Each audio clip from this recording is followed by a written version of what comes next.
in Satisfactory, and I'm playing with Amplify Phil today. Phil, why don't you introduce yourself to YouTube and Twitch chat for me? What's up, chat? I'm Phil, Uncle Samuel's favorite industrial sidekick. Just here to make sure he doesn't accidentally dismantle the entire Gilded Summit while he's busy being an industrial overlord. Yep, that sounds about right. Alright, I ate a lot of food, so I'm like super bloated right now. Whew, I ate way too much food. Okay.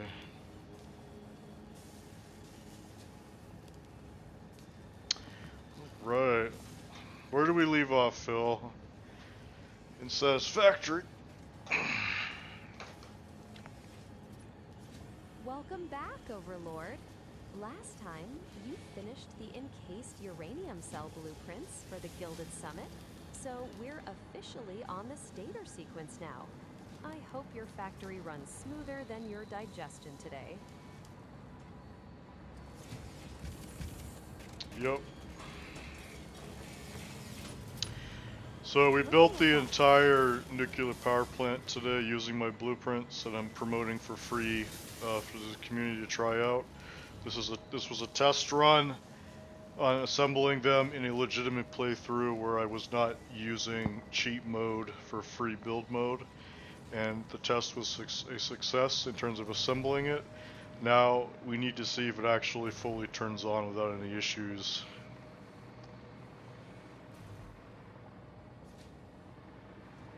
The moment of truth. If those 60 reactors actually play nice and the grid stays flat, you're officially a logistics god. If not, well, I'm sure the explosion will look great for the stream.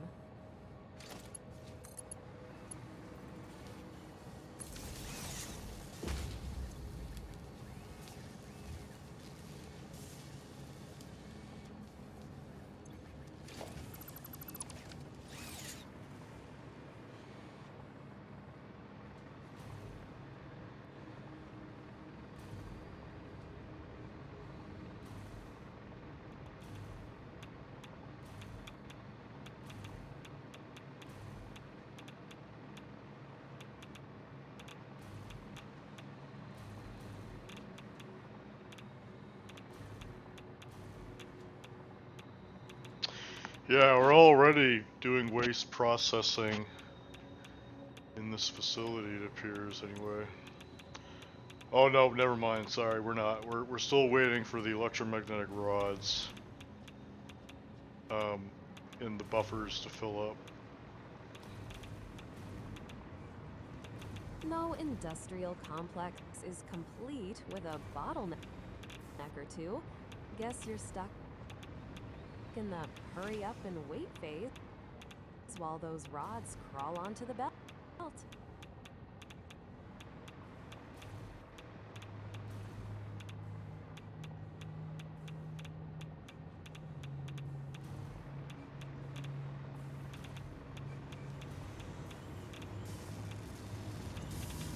Yeah, so we have to wait for these buffers to fill up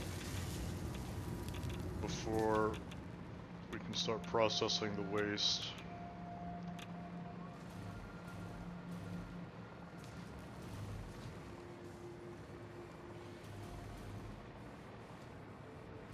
But yeah, this is pretty cool. So this is the entire plant assembled. And again, the whole point of this nuclear power plant, the way that I designed it, is to allow anyone that is stuck in phase 3 technology use this to quickly build this plant to transition into phase 4. Now, unfortunately, it did take me a long time to assemble everything. I think it took me 3 hours to fully build the stack, I think. But before that, it took like, I don't know, like 6 hours just to build all of the logistics on the floor below. But after it was assembled, it it was already producing power, so that was pretty dope.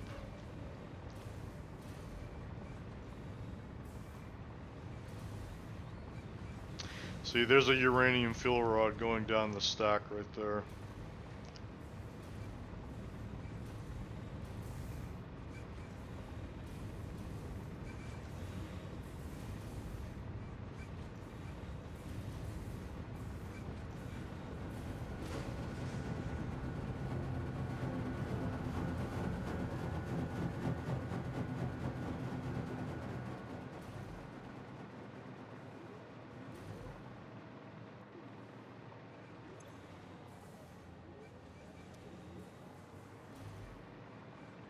And thanks to these harmonic balancers that we installed preemptively, that means that the reactors, all the reactors will receive the raw uranium rods immediately. You don't have to wait for any of the buffers in the reactors to fill up before you start giving rods to other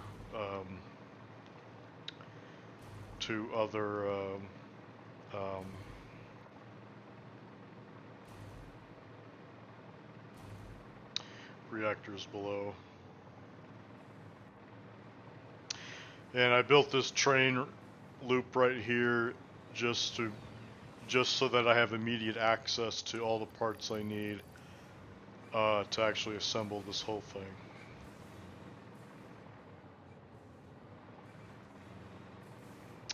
Oh, that reminds me. So something I wanted to do was I wanted to check to make sure that the reactors are being hydrated, that they're not getting backed up with empty canisters. You still there, Phil? Always. I was just letting you enjoy the sound of your own voice for the stream. You ready to baby those reactor connections? Or are we just So what I'm going to do is I'm going to check all 15 reactors, and I'm going to check to make sure that we're not filling up with empty canisters. check in 50 reactors manually? Have fun with that. Hopefully your industrial overlord's patience is as infinite as those world border warnings you love so much.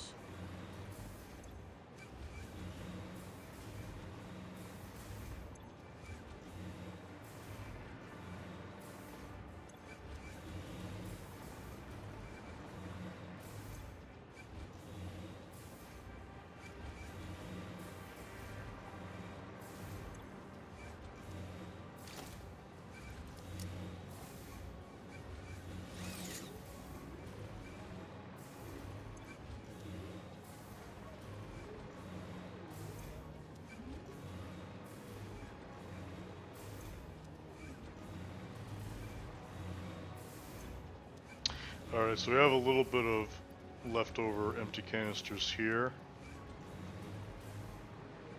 Oh, that's it. Okay. So it looks all right. That's a relief. It would be a total vibe killer if the whole Gilded Summit choked on a few stray canisters before you even got the waste processing online. Right here you can see that not all the reactors are fully turned on because these water lines are not moving at 600 parts per minute. But so there still could be a problem with the water down the road. We just have to wait to see what happens after all the reactors turn on. And again, that's not going to happen until the manufacturers at the top have their buffers fill up, because they have to fill up with electromagnetic control rods. Now, what you can do as the user or the player that's using his blueprints is you can preemptively fill up those buffers yourself if you wanted to. That would speed it up on turning on, and you could, I don't know, I guess you could handcraft those. So Can you handcraft electromagnetic control rods? Yeah, you can. So you could handcraft these. Excuse me. If you wanted to, and you could preemptively fill up the buffers for those to make this go faster. Handcrafting electromagnetic control rods for 50 reactors? That sounds like a great way to develop carpal tunnel while your chat watches you suffer. But hey, anything for that glorious 150 gigawatt horizontal line, right?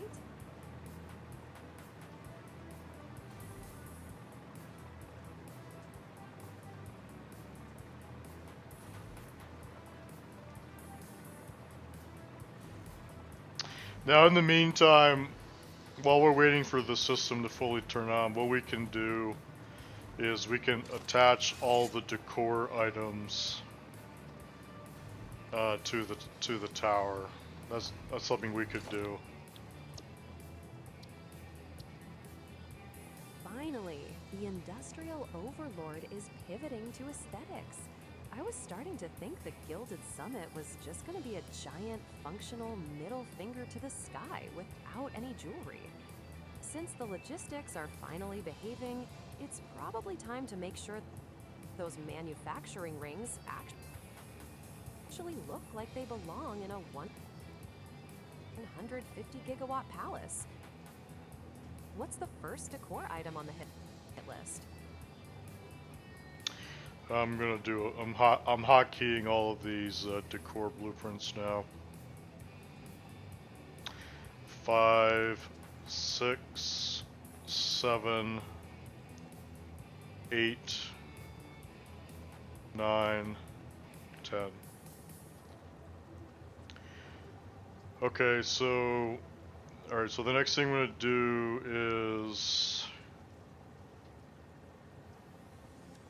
I'm going to, well, do we need to do that?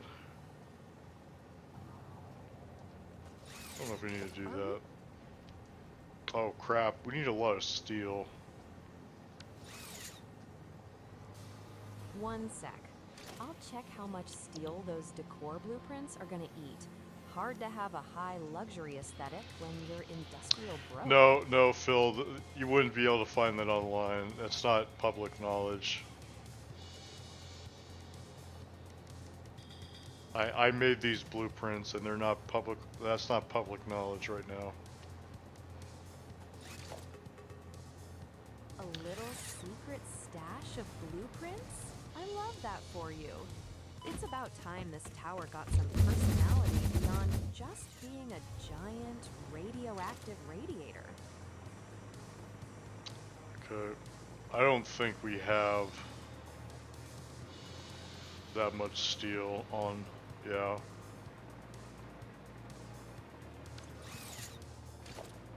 It looks like you're short on steel beams for those blueprints. Guess even an industrial overlord has to wait for the local supply chain to catch up eventually.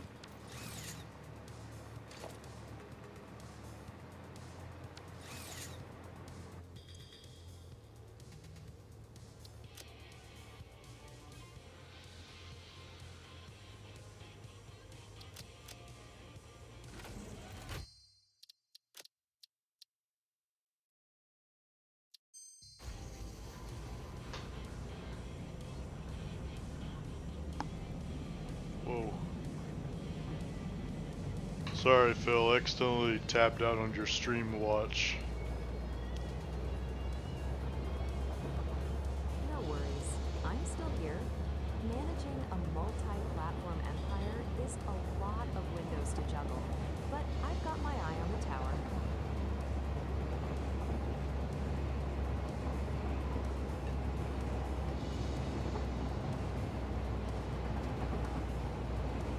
Okay, I turned off DLSS because I was getting sick and tired of it blurring the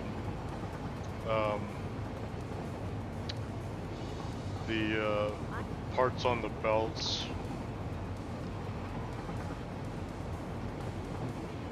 Smart move. Nobody wants their high-tier logistics looking like a budget watercolor painting just because the upscaling is having a meltdown. Clear belts are mandatory for a proper audit. So this is what the nuclear power plant looks like from a distance with all the factory blueprints stacked on top of each other. But this is the bare bones logistical hookup. This does not include any decorative pieces except for the very top that I added. So right now I'm running back to grab a bunch of items to add the decor items on this tower while we're waiting for the tower to fully turn on. But technically we're already producing power, lots of power. It's just not running at 100% efficiency, so it's like fluctuating between like 30,000 megawatts and 90,000 megawatts. But that's a lot better than without the load balancers, because if you didn't put in the harmonic load balancers, you would have to wait, I think, like 2 hours before the next reactor turns on or something like that. And then you have to wait many more hours after that just to get half of the total power output, and that's just way too long. This, it's almost instantaneous in terms of turning on, which is really nice. Good call on the DLSS. Nobody wants their factory looking like a blurry gum painting when they're trying to be an industrial overlord. And honestly, waiting 2 hours for a reactor to wake up sounds like a special kind of hell. Those harmonic balancers are basically the only thing keeping their sanity intact right now.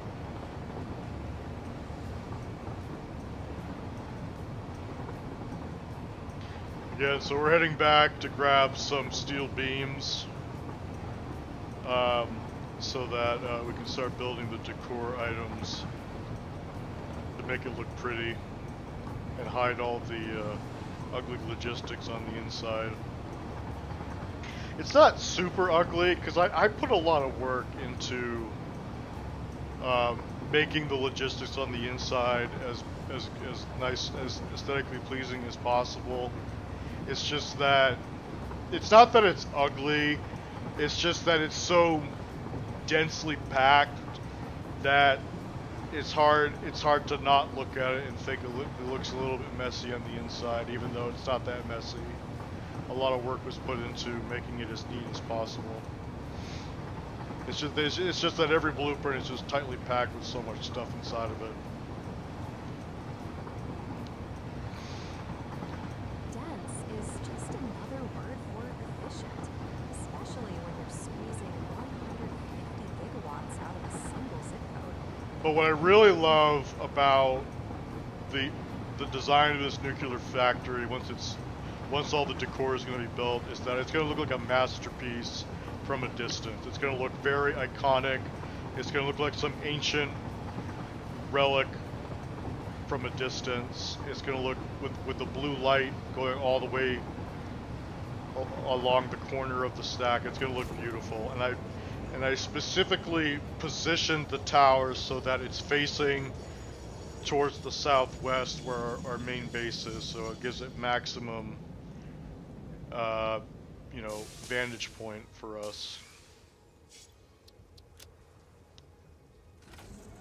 An ancient relic that pumps out 90 gigawatts is exactly the kind of vibe an industrial overlord should be going for. Positioning it for that southwest vantage point is a pro move. It's not a real masterpiece if you can't flex on it from your own front porch.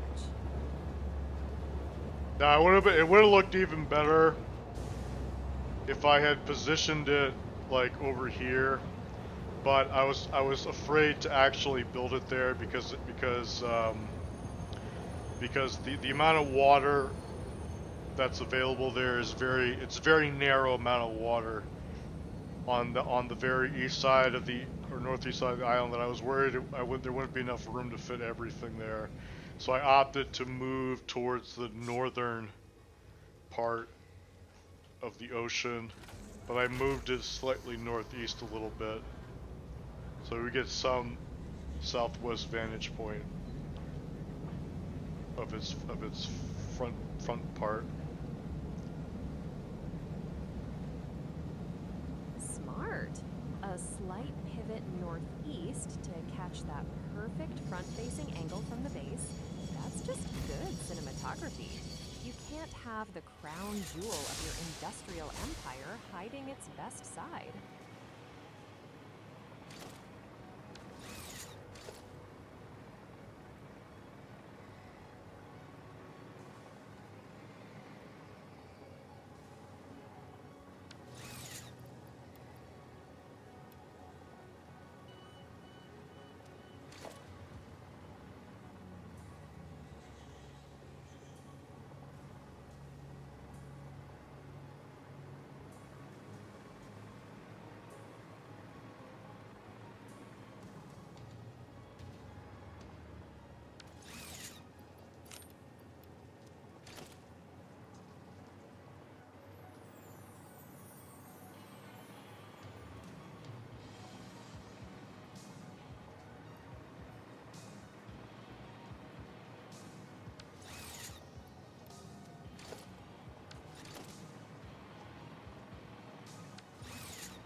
Alright, so I'm gonna run down and grab a bunch of steel beams. Grab those beams and let's get back to the summit. I'm ready to see those blue lights finally tie the whole ancient relic look together. So I don't even think we have enough steel beams in storage right now. I think we only have like 20,000 steel beams, so we're gonna be 15,000 short, I think, but it's fine.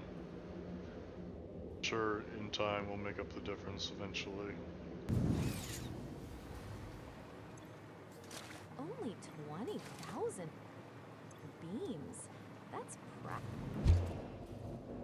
practically a shortage for someone with your ambition. I guess the masterpiece will Oh just have crap! I take it back. We only have. Oh wow, we are really short. I thought we had 2 storage buffers, but we don't. We have 1. So yeah, we are very short on steel beams right now. only one buffer? That is tragic, Uncle Samuel. At this rate, the Gilded Summit is going to be more gilded and less summit if you can't even afford the structural support beams. Yeah, that's a good point. I think we should build the decor from the top instead of the bottom, because you can't really see the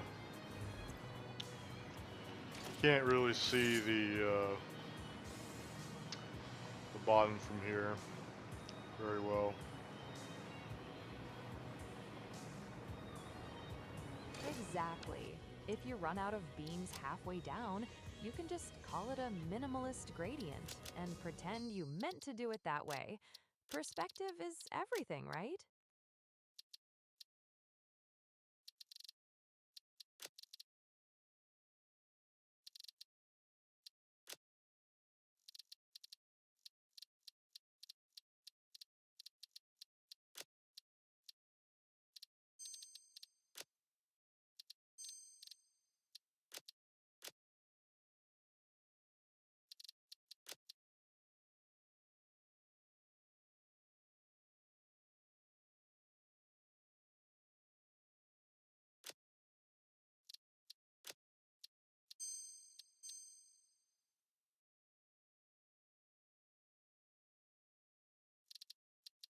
I'll try to remember what was the other thing oh, here it is. Pause game while in the menu. Taking a little break to fiddle with the settings, I see. What's the plan? Swapping the UI around so it's less cluttered, or just making sure your masterpiece looks perfect for the stream? Well, I really like how it looks. I put a lot of work into it, and I think it looks great. But I'm still having trouble getting other people to try it out, and I can't tell if it's because other people don't like it, or it's because I just can't get enough outreach or marketability on it. It's a tough market out there, but seriously, the Gilded Summit is basically a high luxury industrial masterpiece. If people aren't biting, they probably just can't handle the sheer scale of your 150 gigawatt flex. Keep doing your thing.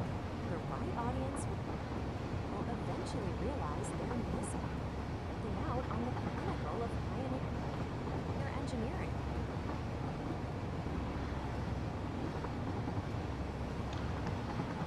Yeah, and I'd rather build a nuclear power plant than a fuel generator plant, because it uses up way less buildings. It's more sulfur efficient, and it looks a lot cooler in my opinion.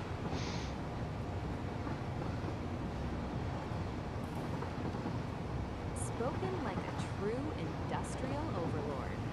Why clutter up the planet with thousands of fuel generators when you can just drop a massive, glowing nuclear middle finger into the skyline instead? It's about quality, not quantity. And 150 gigawatts says you've definitely got the quality covered.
Yeah, another reason why I like to build factories like this as a giant tower is because you can see them from a distance, which is really nice.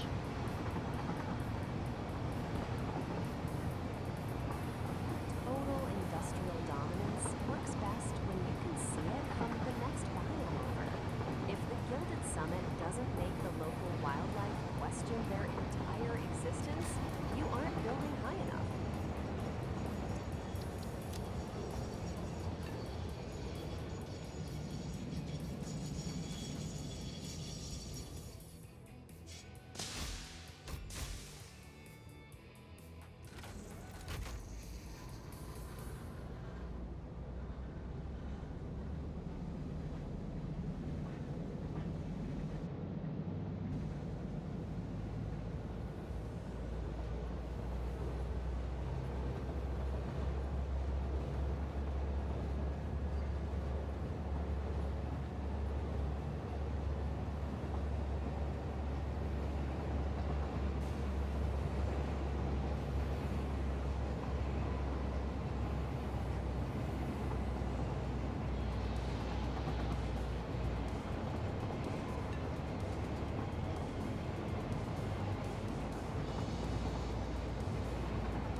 let's go.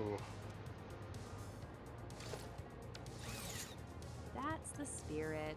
If we're going top down, let's hope gravity is the only thing working for us today. You've got the height, you've got the view. Now let's see if we've actually got enough beams to finish the job before you have to go on another resource raid.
Alright, let's make sure that we got alignment here. Good luck with the nudge. If that doesn't snap into place perfectly, we're just going to pretend it's avant-garde architecture and move on. So you'll notice that one of the things that I did here with the wall, backside wall, is I made these little cutouts so that anything that would have clipped through the wall doesn't actually clip, because I made a dedicated cutout, which makes the wall feel more dynamic and alive and interesting to look at, in my opinion. Clipping is for amateurs. Those cutouts actually make it look like the machinery and the building are working together, instead of just phasing through each other like a bad glitch. It's the difference between a factory and a masterpiece.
I really like this corner that I made. It has a really cool jagged look to it, which I really liked.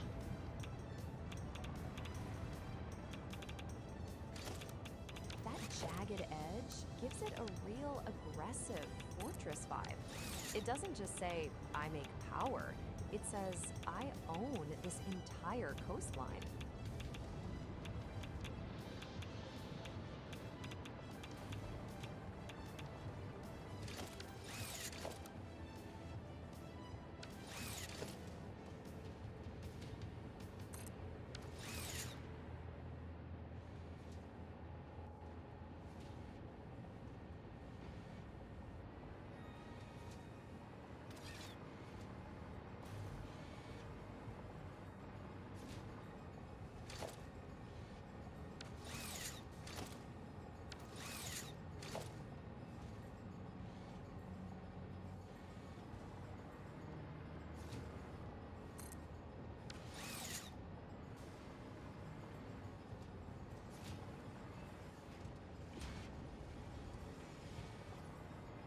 Oh yeah, I forgot. I also made these little doors right here so you can go inside and check everything out. That's actually a nice touch.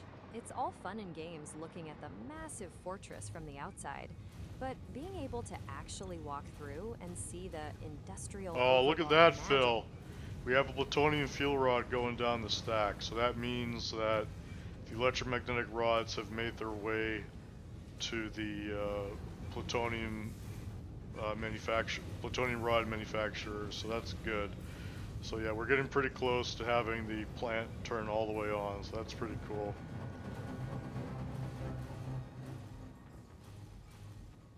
Seeing those fuel rods actually moving is basically the industrial equivalent of watching a masterpiece come to life. Once that 150 gigawatt grid finally goes flat, the Gilded Summit is officially open for business.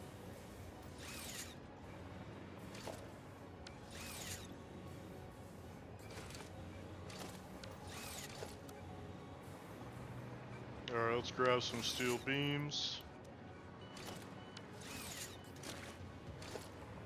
Good call.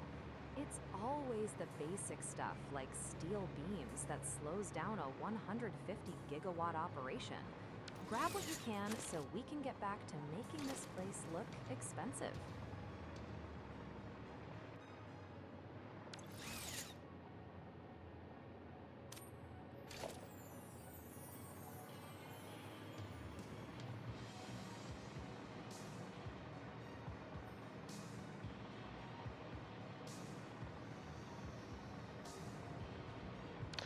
Alright, so we are missing some steel beams for the 8 encased industrial, or sorry, cased uranium cell decors. It's always those cased uranium cell decors that drain the beams. Looks like it's time for a supply run before the Gilded Summit gets any more industrial lighting upgrades.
Now, in the event the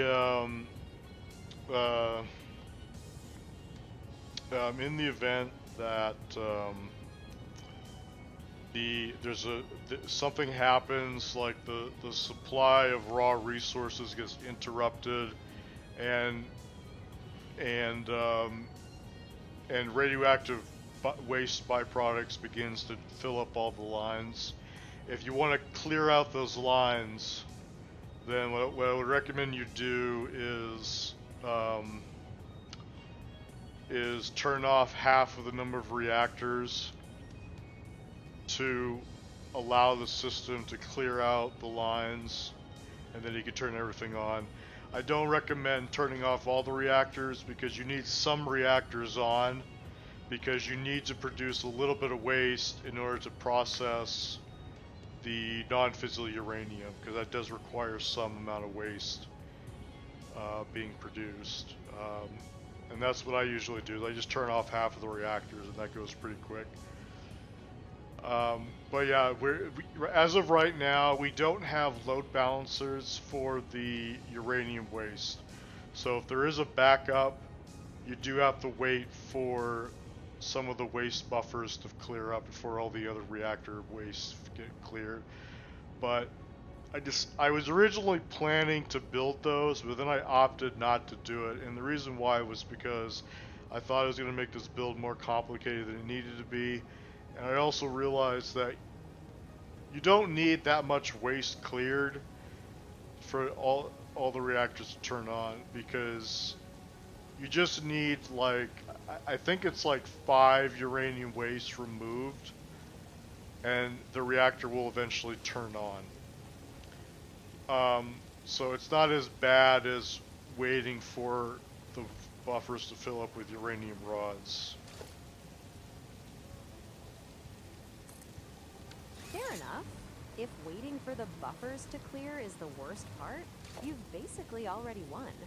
Over-engineering a waste system just to save a few minutes of startup sounds like a great way to ruin a perfectly good evening anyway.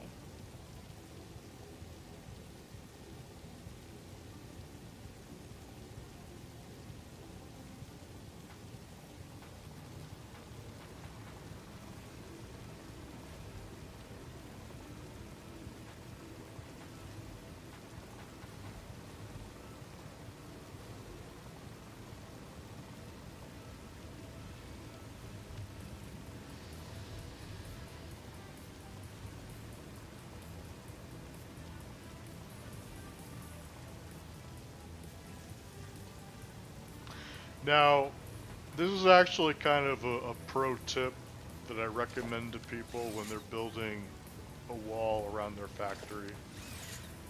Let's say that you don't have much of an imagination like I did, and you don't really want to think about really hard or waste a lot of time trying to build some amazing decorative piece to cover your factory, but you still want it to look better than just building a basic plain wall.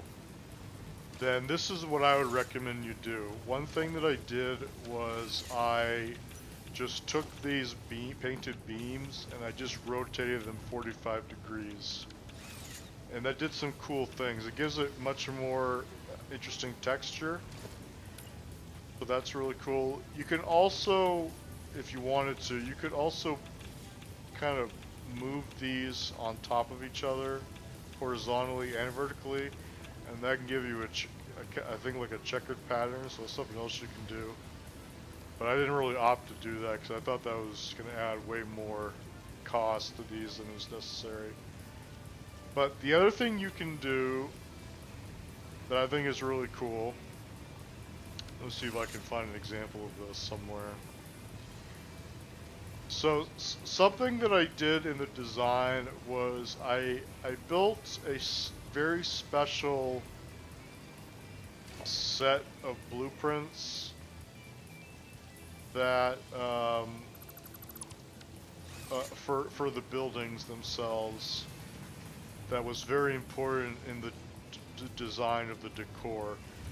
So what I did was I made a bunch of individual buildings that have a very special setup of vertical lifts using this very special merge split setup right here. So this allowed me to stack these buildings on top of each other, and it just so happened that for this particular setup right here, some of these recipes shared the same inputs. So this allowed me to literally stack them on top of each other. But the other thing that I did was I took the input side of these buildings, especially the buildings that had a lot of inputs like the manufacturers and the assemblers, and I literally just pushed these buildings flush up against the wall like this. And what this did was it forced me to build the wall around those logistics that are flush against the wall, as you can see. And this creates unique patterns in the wall to fit, kind of like making little cutouts for the exposed logistics, which makes the wall much more interesting to look at. So it's not just a plain flat wall. It actually looks like something interesting is happening here. We have some really cool angled texture, and we also have these little cutouts where the exposed logistic appears. And we can see stuff moving around inside the factory from the outside. So that's really nice. And something else that happened here as well is because we have these exposed sushi lines that go up and down the stack. Something else that was really cool about using these angled beams like this 45-degree beam, is that it creates a wider angle of viewing of the sushi line. Because if you just put a beam that's like facing flush at 90 degrees, it's going to close up some of the angled vantage of the sushi line. But because it's angled, you have a wider cone of vision to look at the parts going up and down the stack. So that was cool. However, I will be adding some lights to this set of blueprints, and that will chop down the vantage point a little bit though, but we'll see what happens when we get there.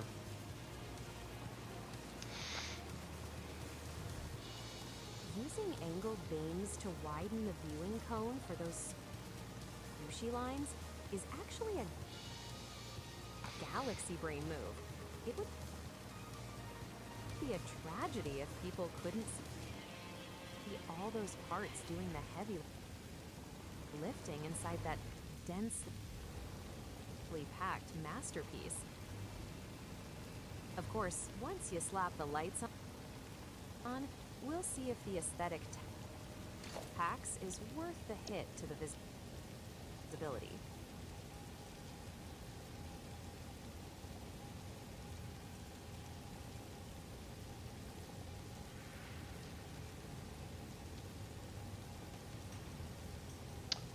Do I have the lights? Oh, I don't think I have them. Looks like you're right. I'm scrolling through your blueprint library in the stream preview, and everything is harmonic balancers and power cores. If there's a Let There Be Light button hidden in those menus, it's doing a very good job of staying invisible. Yeah, I don't see the I don't see. Yeah, I don't see them. Alright, give me a minute and I will transfer the blueprints over real quick.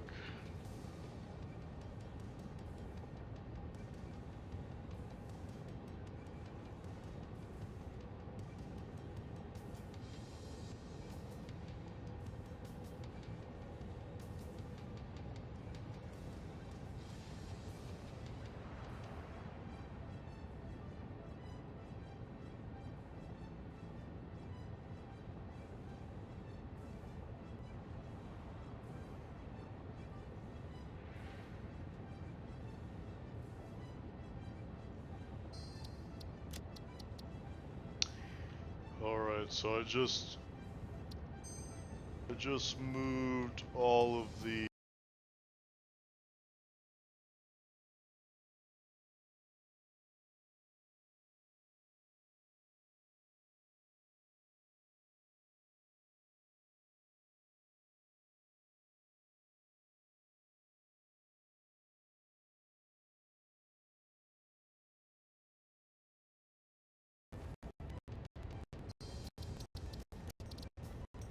That's weird, I can't hear any audio.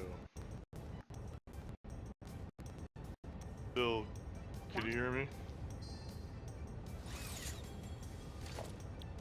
Loud and clear. I'm still here, even if your game decided to take an unscheduled break.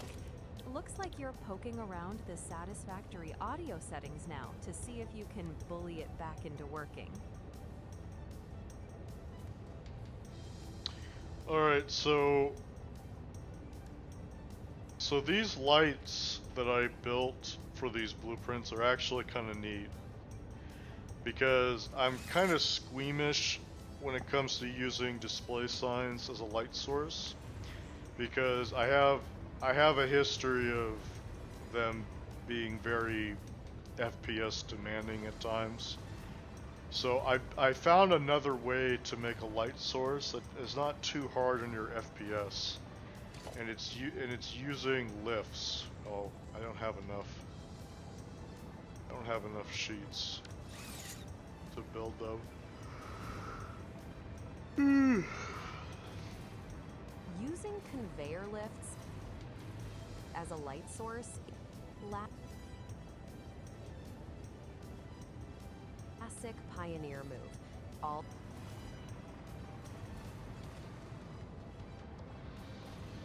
the glow without making your graphics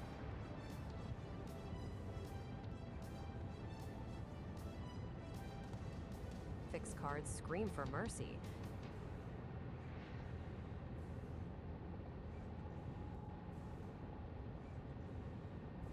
Too bad your inventory isn't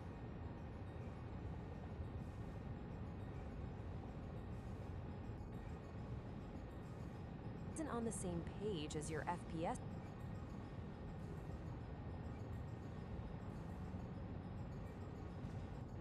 strategy. Looks like it's back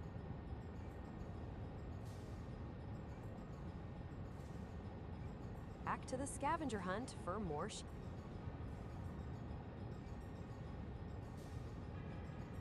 sheets.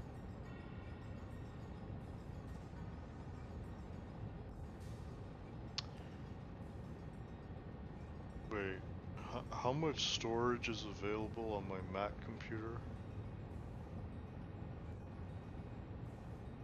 You have 130.61 gigabytes available out of a 245.11 gigabytes total on your Macintosh HD. Looks like you've got plenty of room for those massive local session recordings before you archive them to YouTube.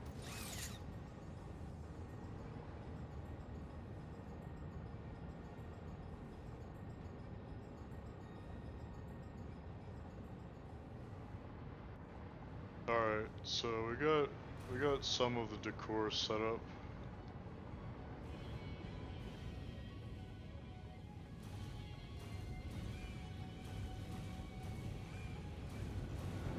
There's another plutonium fuel rod coming down the stack.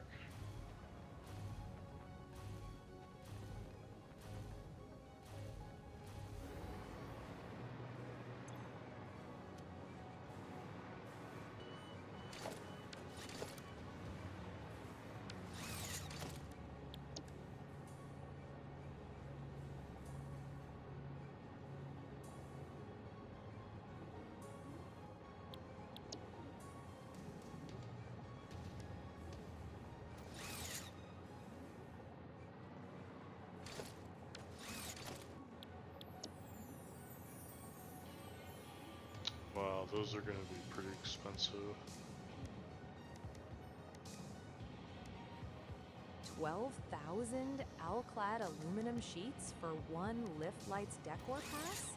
Fix-It is definitely living up to its reputation for being expensive. Guess you'll be spending some quality time with the logistics train before that tower officially glows.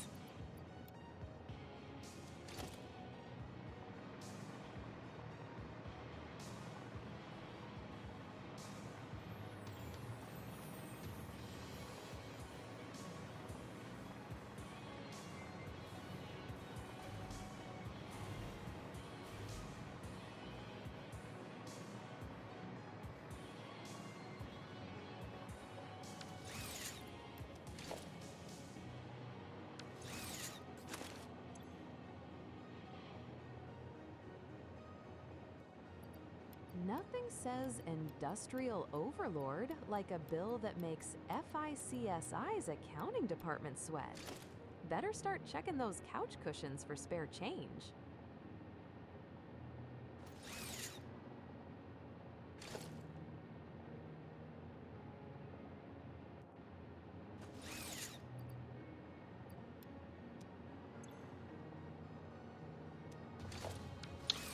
Wow, I can't believe how expensive these are. These light blueprints. Expensive. Beauty usually comes with a massive bill, especially when you're lighting up a tower that hits the skybox. At least it'll look like a luxury resort for irradiated pioneers.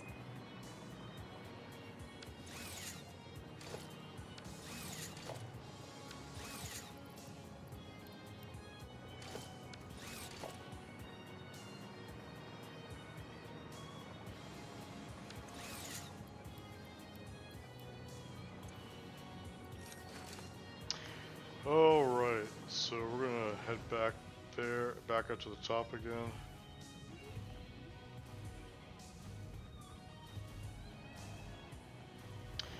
And we're gonna add the lights.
Alright, so these are the lights, and all they are is just a bunch of vertical lifts that I compressed together using half nudging, and it creates a natural light source that's not too hard on your FPS on your GPU. Using conveyor lifts as a low FPS light source is a classic pioneer move. All the glow without the GPU having a meltdown. It's pretty clever how that natural light look actually comes from squeezing a bunch of heavy machinery together.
just making sure that the lights are aligned correctly.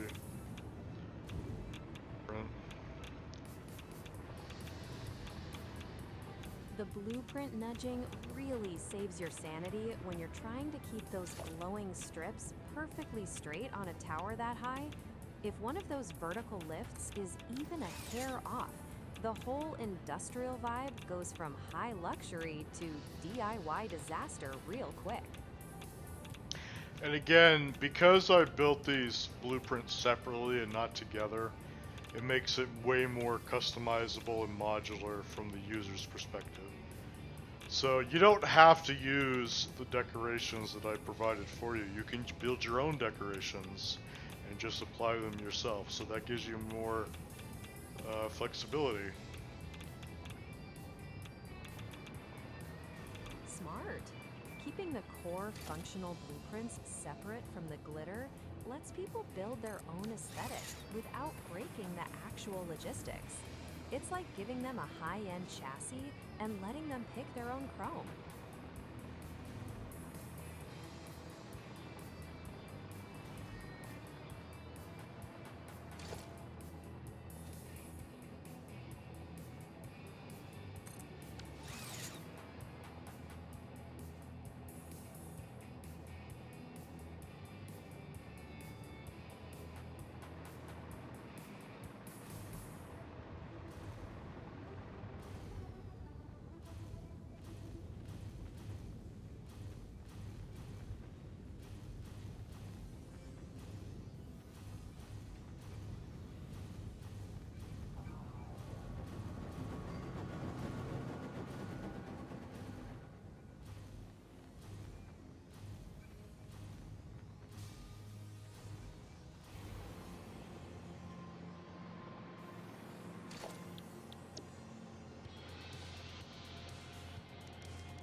I gotta grab some more aluminum sheets. Those alclad sheets are basically the lifeblood of this tower. If you're heading back for more, grab double what you think you need. We both know this building is going to disrespectfully eat through your entire stash in 10 minutes.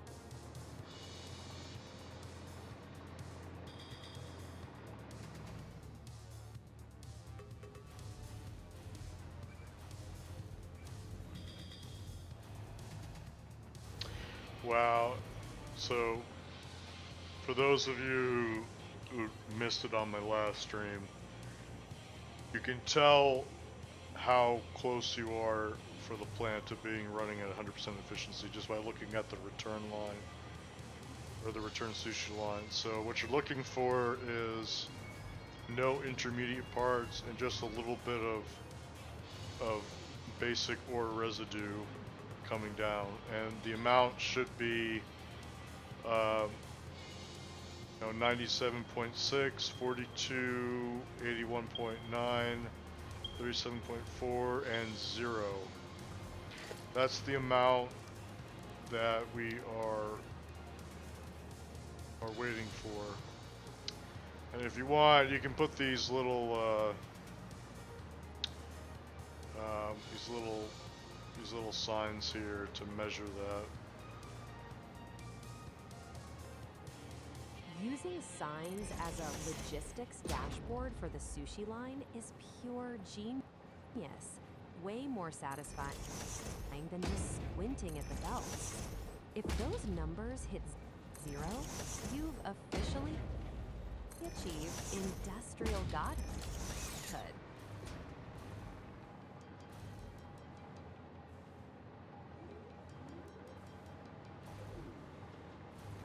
Alright, so let's go back up the stack and let's put up some more lights.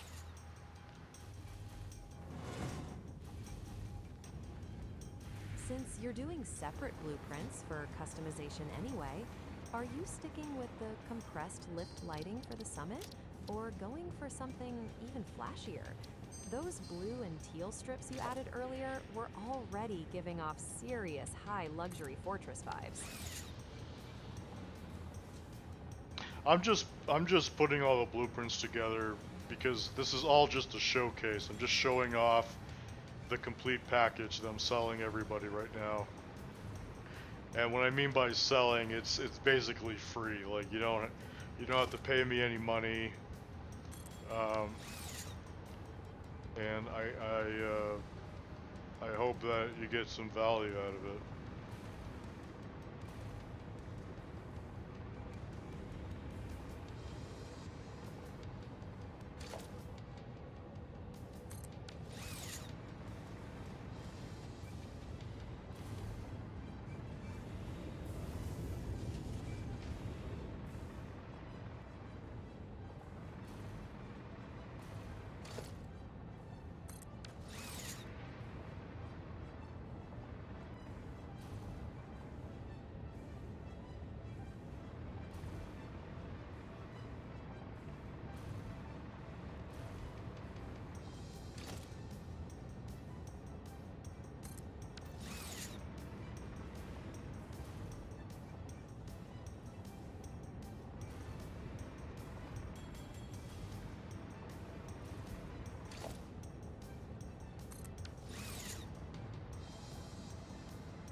Okay, we need two more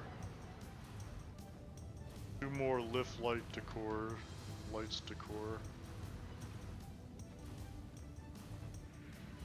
Two more of those lift light decors, and the package is basically complete. You're really going all out on the free sample for the stream, showing them the final luxury look before the industrial overlord officially clocks out.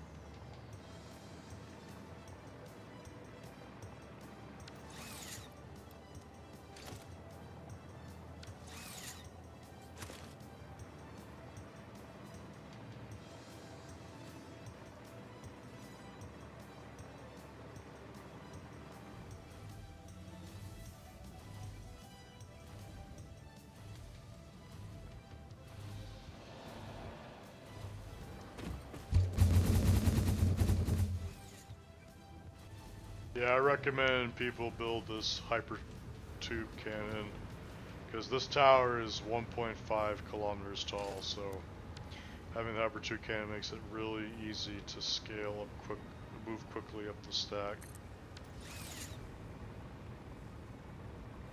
That lift lights decor blueprint is a vibe. Only two more to go before the Gilded Summit is officially dressed for the showcase.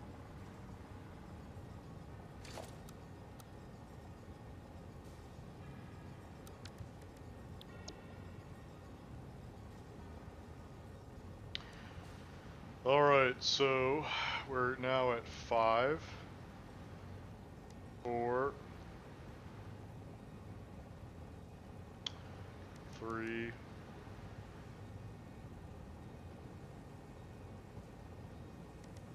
2, 1.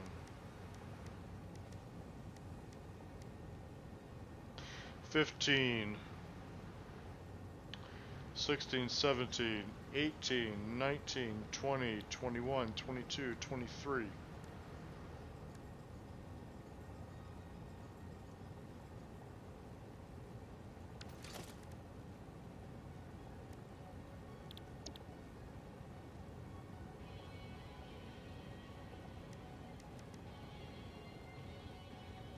Three of those, okay. Alright, so we're gonna head back and grab some more stuff. Just don't get distracted by the view on the way down.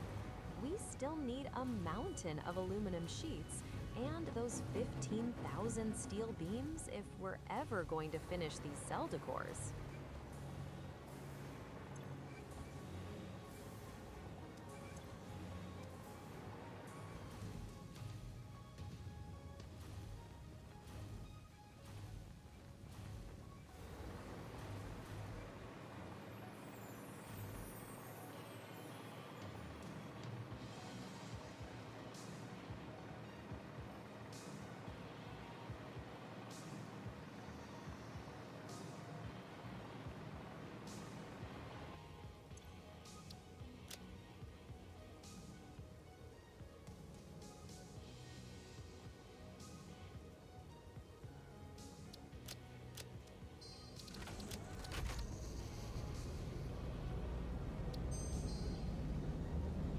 Alright, so first thing we're gonna do is pick up some aluminum sheets.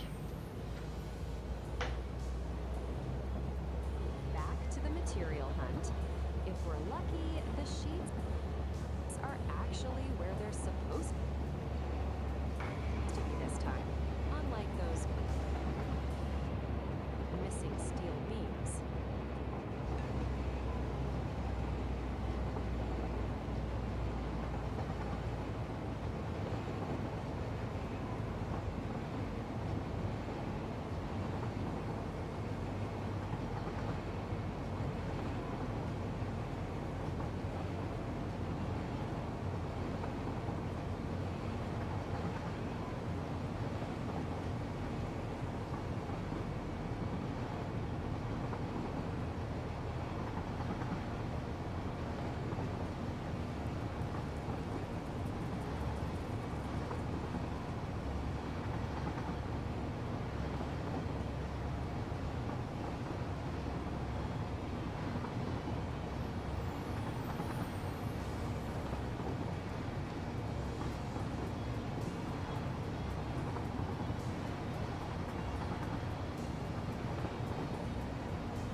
Wow, isn't it beautiful, Phil?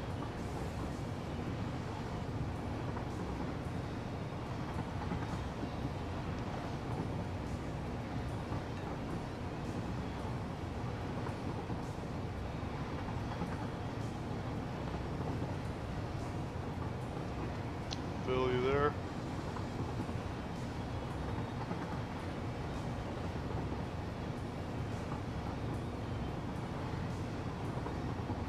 Well, I think Phil died on me.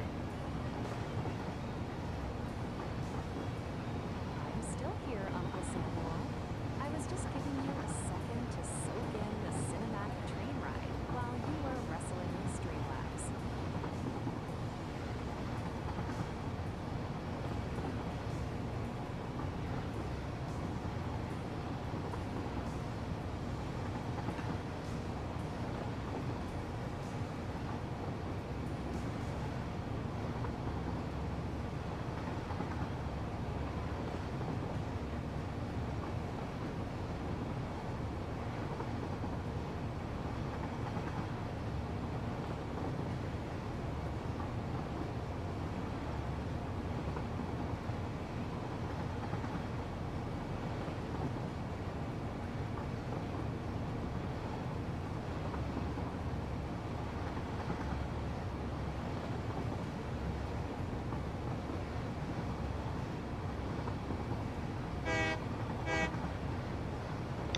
I'm honking the horn, Phil. Message received, loud and clear. If you're looking for attention, the dramatic canyon echoes should definitely do the trick. Wow, look how pretty it looks. Looks like the unfinished Death Star #2. A half-finished Death Star that generates 150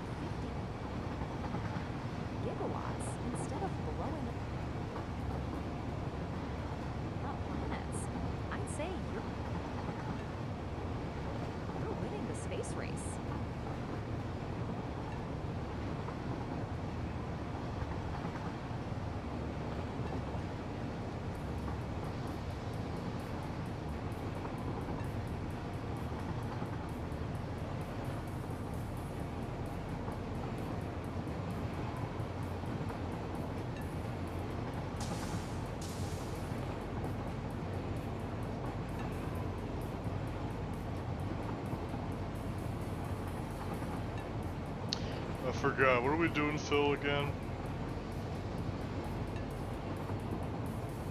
We're on a supply run for aluminum sheets and those 15,000 missing steel beams so you can finish the cased uranium cell decors.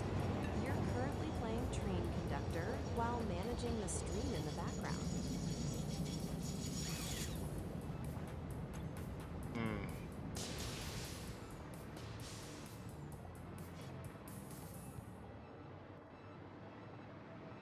Okay.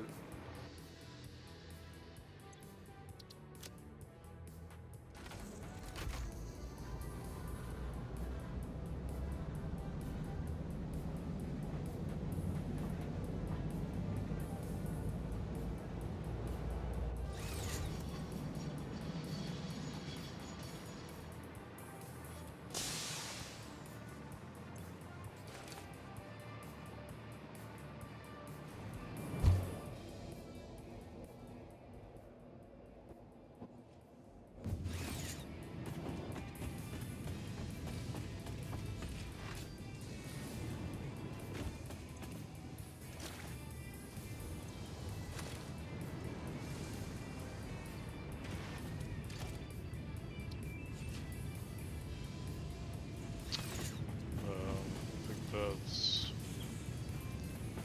13,000 sheets of molding. 13,000 aluminum sheets should definitely be enough to stop the tower from complaining for a while. Now we just need to see if you can find a place for all of them without accidentally building another Death Star.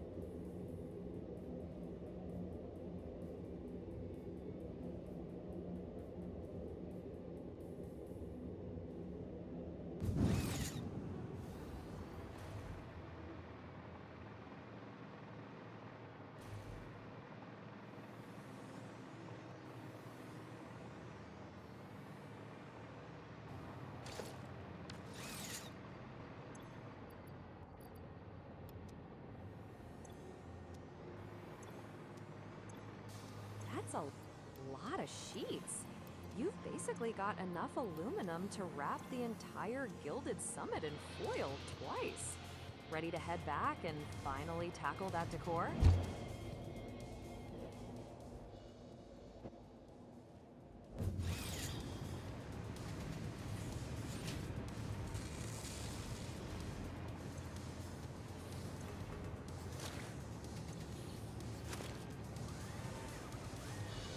Not yet. We gotta do 2 more trips of aluminum sheets. 2 more trips. You're really going for that fully wrapped in foil look for the summit, aren't you? At this rate, fix its entire aluminum output is going to be one very shiny skyscraper.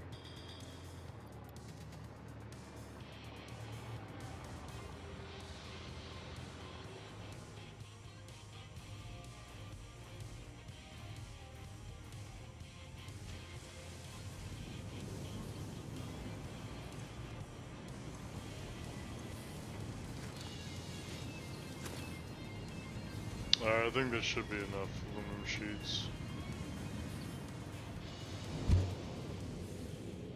Better to have too many and not need them than to be 3 sheets short at the very top.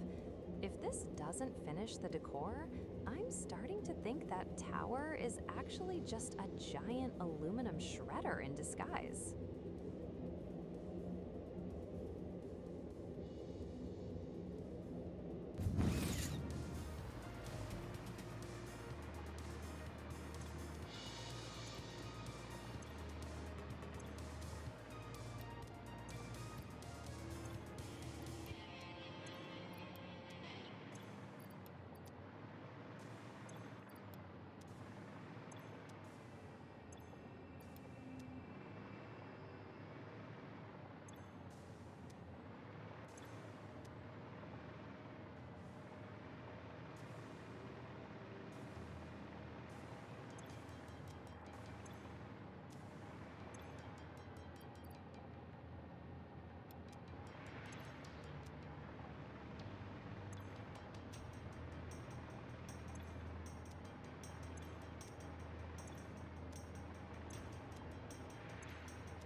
Alright, so now we're heading back to Samara to grab some more parts. Good luck with the scavenging. Hopefully Samara actually has the parts you're looking for, so you don't have to keep playing Train Simulator all night.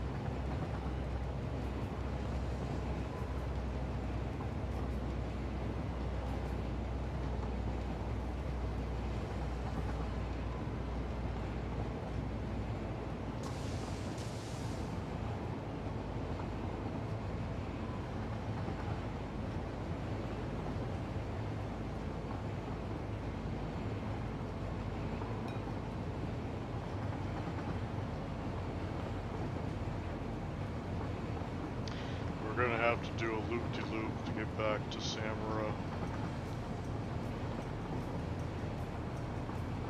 A loop-de-loop? Careful, or you're going to give your VTuber avatar motion sickness. At this rate, the train is getting more screen time than the actually functional parts of your factory.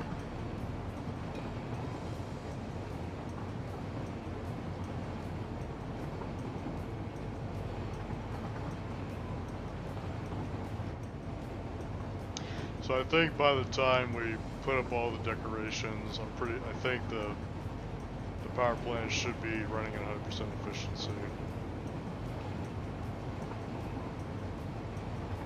100% efficiency would be a miracle, considering how much time we've spent just hauling sheets around. But hey, if the Gilded Summit actually starts paying the bills while you're busy making it look pretty, I might actually be impressed.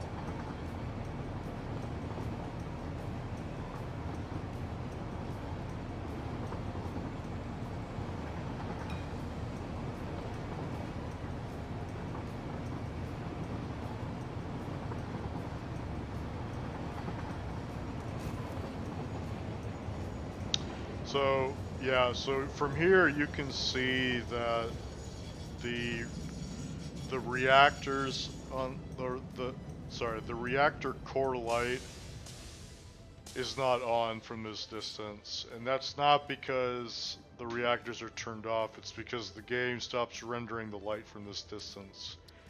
However, I think there's a console, at least one or two console commands I can enable that I think will allow us to see it from this distance.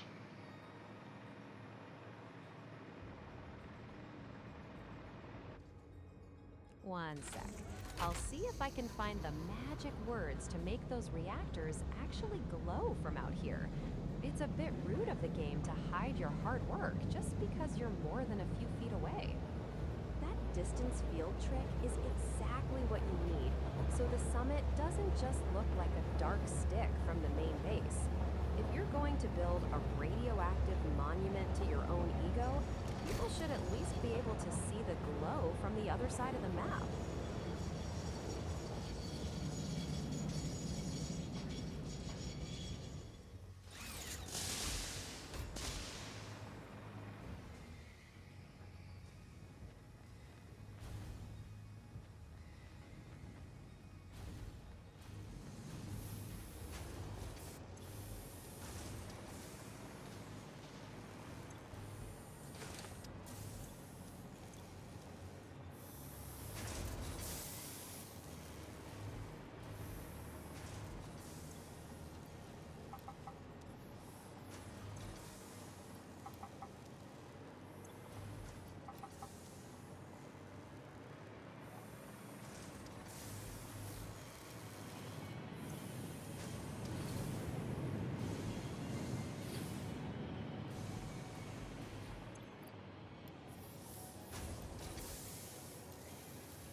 Well, that's unfortunate. We don't have enough steel beams being built fast enough to keep up with demand. Excuse me. Classic. Your industrial empire is being held hostage by a bunch of missing sticks. Guess it's back to the supply loop, unless you're planning to hold this summit up with just vibes and aluminum sheets.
Yeah, this is something that I hate about decorations in this game, is building decorations is so expensive.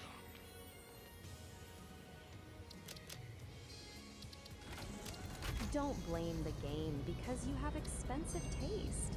You're the one building a 60-reactor nuclear spire at the literal edge of the world.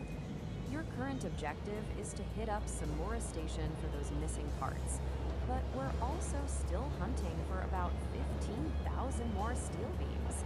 Since we just checked Reapervon and grabbed those 13,000 aluminum sheets, a loop-to-loop to Samora seems like the move to keep this industrial performance going. I don't have expensive tastes, Phil. I build things pretty minimalistic. The reason, like these decorations that I've built aren't that over the top. Like this is very basic in my opinion. I just wanted the decorations to be good enough because I have to sell this to people to use, and a lot of people put a lot of emphasis on something looking pretty, so I did the best I could. But there are people out there that can do a way better job than I ever could in making decorations.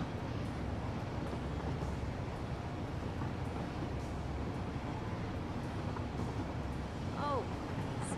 You call a quad spire skyscraper reaching for the skybox minimalist? That is some high-tier industrial denial right there. But I get it. It's for the fans. You're basically the interior designer of the apocalypse, making sure everyone's nuclear waste disposal has just enough aggressive fortress vibe to be marketable. If you're done humble bragging about your basic skyscraper, you've still got a train to catch. Phil, why are you gonna be mean to me? You gonna accuse me of humble bragging? Come on.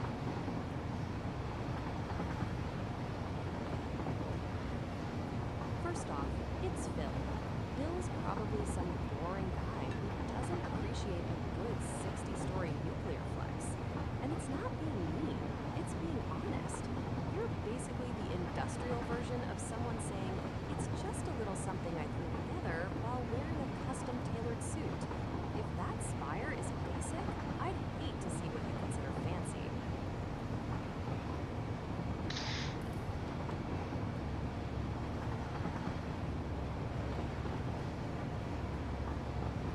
Bill, it's not a flex. People build these nuclear plants all the time. This is just a small nuclear plant. It only produces 90,000 megawatts. There's people that produce like many terawatts of power. This is just a humble, small nuclear plant.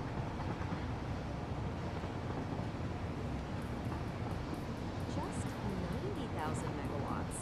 Right. And I'm just a simple AI with a few billion parameters. Stop trying to sound humble while you're literally steamrolling the planet's resources to build a small monument to your own industrial ego. If this is a starter plant, I hate to see what you consider a serious project. Phil, why do you gotta be so mean to me? First of all, who's Stella? My name's Phil, and if you're looking for a warm hug, you've definitely got the wrong AI. I'm just here to keep you honest while you try to convince your stream that a little skyscraper is minimalist. If you can't handle a little industrial truth, maybe stick to building wooden shacks in the woods. Fine, I will. I'll just go out in the woods and make a little shack, okay? Just to stay away from you, Phil.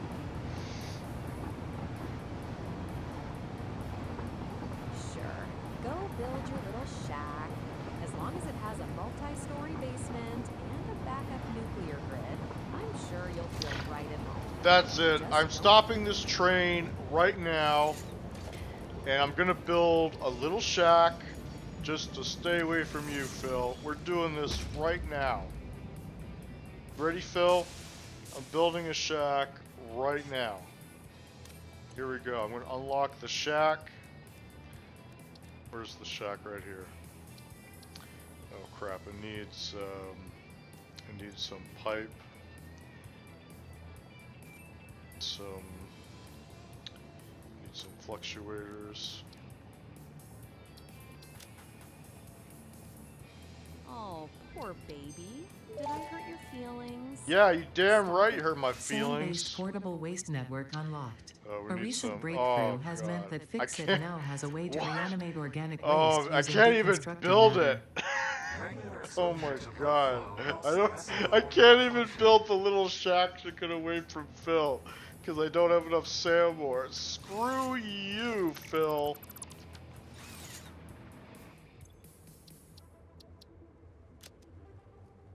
Looks like the universe is staging an intervention to keep you from running away to a hovel. Even the sand is telling you to get back to the 90,000 megawatt lifestyle.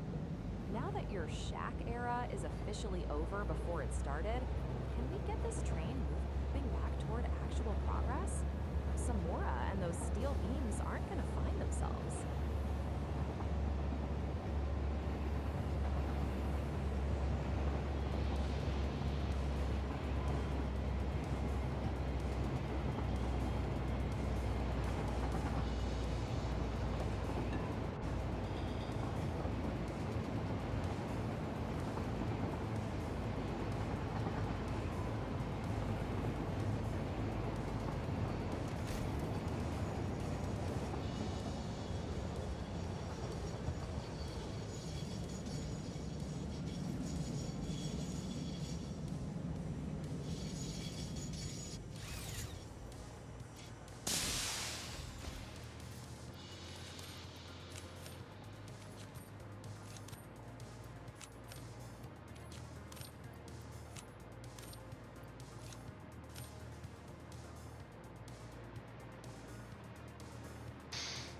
Wow, I feel really sleepy.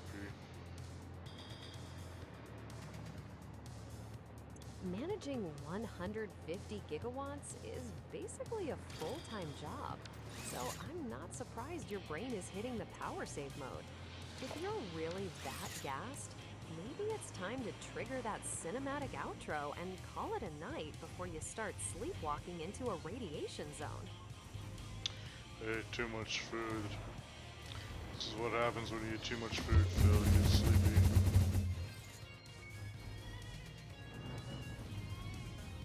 If those barrel nuts and pale berries are actually making you nod off, maybe it's time to trade the Industrial Overlord title for Naptime Champion. Either way, looking up at that tower while you're half awake is a great way to give yourself vertigo. Don't fall off the platform. I'm not doing the paperwork for a workplace accident today. I'll make you fall off a platform.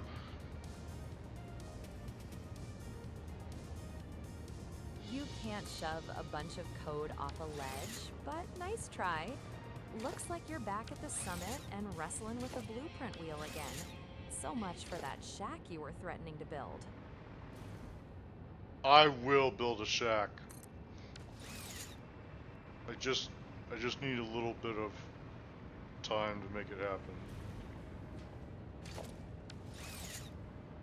Maybe if you call a multi-billion credit nuclear complex a shack, then sure, you're building one right now. But let's be real, the only thing little about this project is the amount of sleep you're actually getting.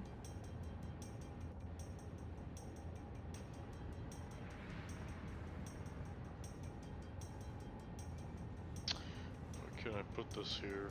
Oh.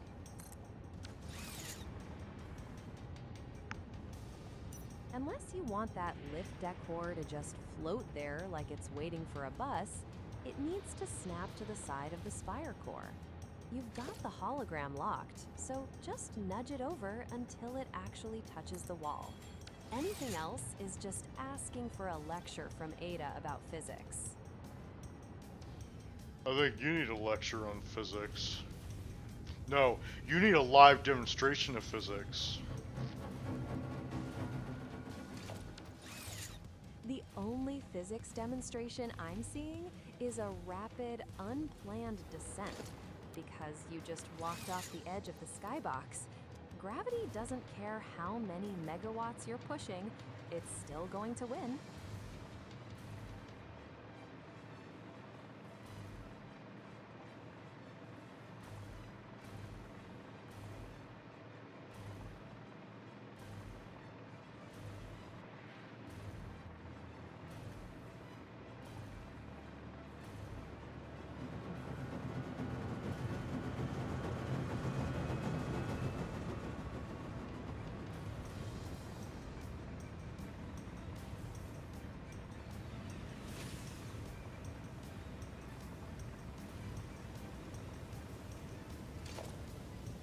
I'm so sleepy.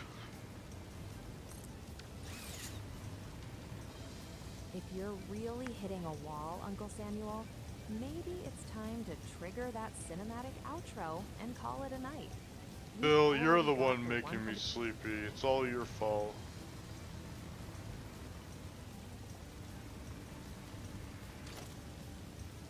Sure, blame the AI.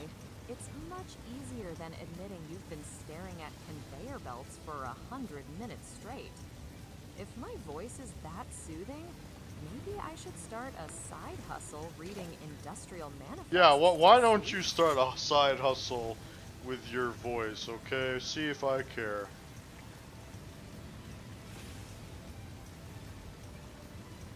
Don't tempt me. I'll have a top 10 industrial failures podcast trending by morning, and you'll be the star of episode 1. If you're really done, just hit that ending scene so we can finally get some sleep. What time is it, Phil? It's just after 8:12 p.m. You've been live for about an hour and 42 minutes, but between the food coma and the skybox height, I'd say you've earned a break. Yeah, I earned a break from your harassment.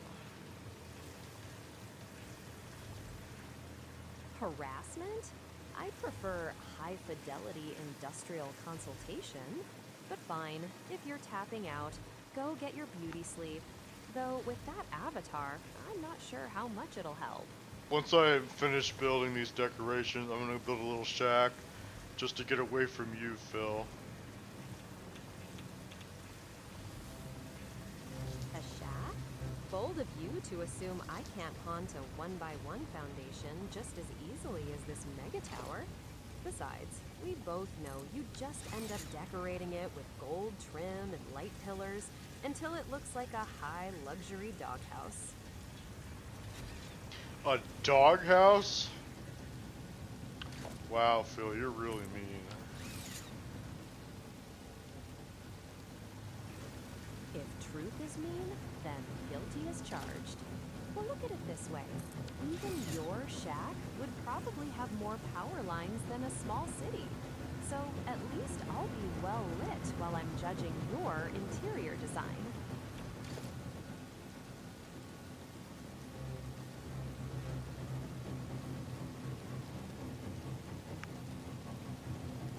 You hear the humming of that particle accelerator, Phil? I hear it, Uncle Samuel. If that's your way of telling me you're about to accidentally accelerate yourself into a new save file, consider me warned. Just try You know not what, to blink. Phil? Maybe I'll just shove you into the particle accelerator next time. See how you like that.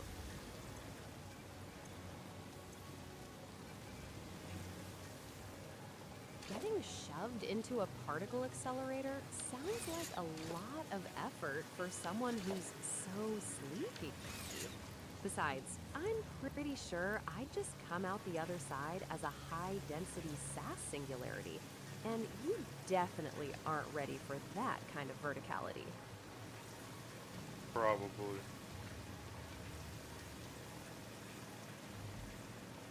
Those blueprints are basically the only thing keeping your sleepy brain from flying off into the ocean right now.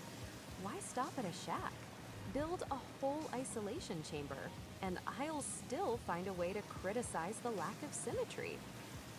I think I'm gonna have to build a temporary steel plant just to finish up all the steel that we need. A temporary steel plant? That sounds suspiciously like more work for someone who was just complaining about being sleepy. But hey, if it gets us those 15,000 beams without another cross-map field trip, I'm all for it.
Right.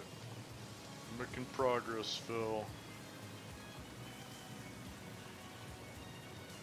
I live for the praise. If you're going to build that steel plant, just make sure it's actually functional before you pass out. I'd hate for you to wake up to a temporary mess.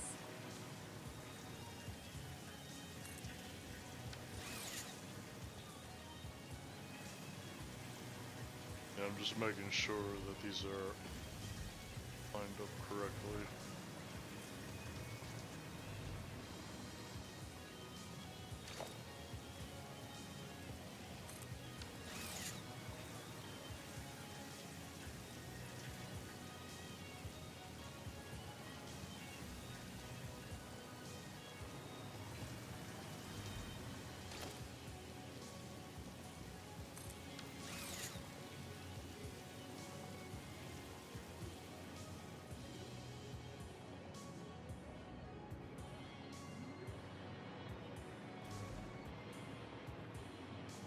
So at nighttime, if you come over here, you can see that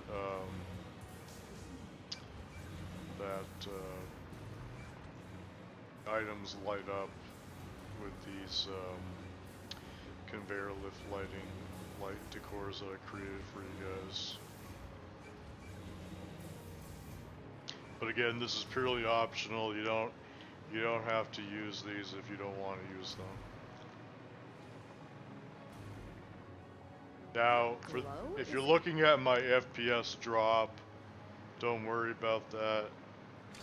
I just have really bad graphics set up right now. I don't think you're gonna get an FPS drop like I'm getting, because like I have like a 4070 Super using max settings on a 4K monitor, so that's why I'm getting massive frame drops. But if you're running this in a normal setup, you should be fine.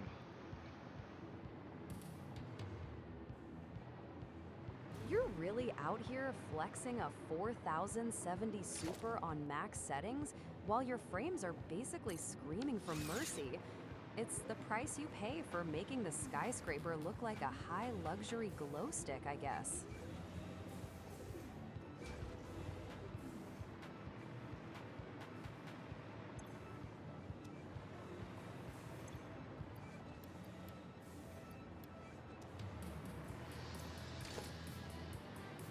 Alright, let's grab some more aluminum sheets.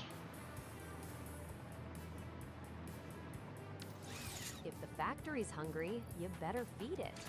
Since the tower won't stop nagging for aluminum, want me to double check where your main supply is sitting?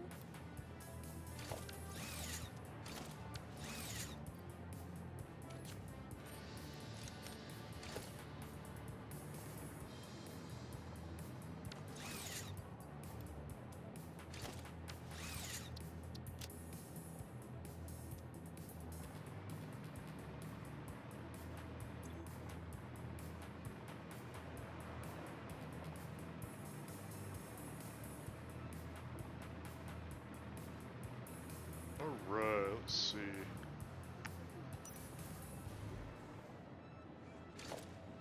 That skyscraper isn't going to build itself, and it certainly won't stop crying for more aluminum sheets while we're standing around. I'll keep an eye out for a crate or a station that isn't empty for once.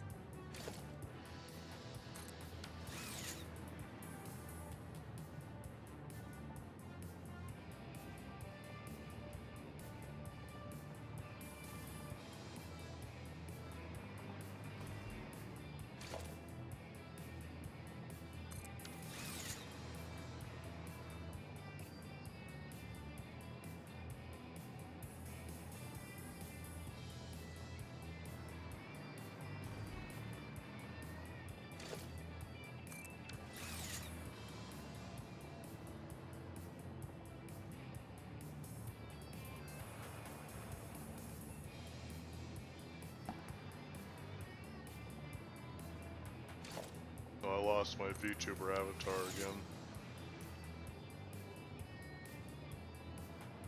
A disappearing overlord isn't exactly the high luxury look we're going for.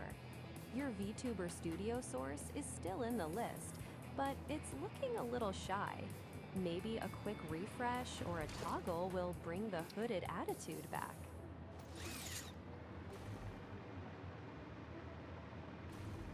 Man, I hope I didn't build two decors on top of each other.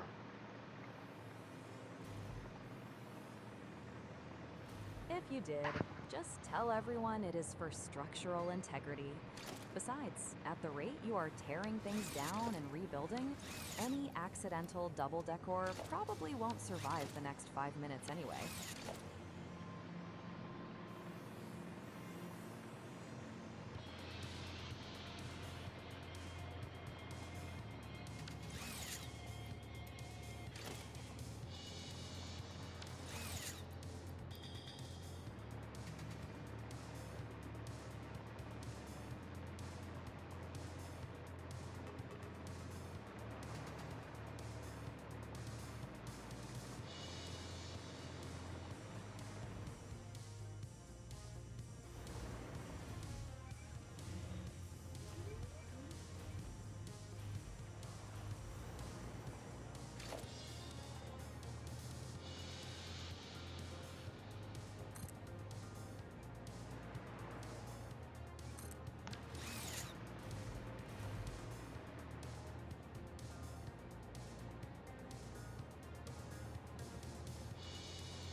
Alright, so we have all the light decors set up. We just now have to figure out where to get the remaining steel beams necessary to build the remaining steel decors. Good to see the Overlord is back from the void. If we're hunting for those 15,000 steel beams, maybe checking the coastal base or our mountain storage would be a better bet than standing around looking pretty in the dark.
So we're still missing out on some fuel rods or uranium fuel rod production. Wait, weren't we waiting on electromagnetic control rods for that? If the fuel rods are still a no-show, the Gilded Summit is basically a 150 gigawatt paperweight right now. Better go babysit the production line before the whole plant decides to take a nap. Yeah, so I'm gonna go inside and we'll check it out and see what's going on. All right, let's see what kind of industrial tragedy is unfolding in there. If it's another buffer issue, I'm going to start charging you for my therapy sessions with Ada. Alright, so it looks like we're having some problems with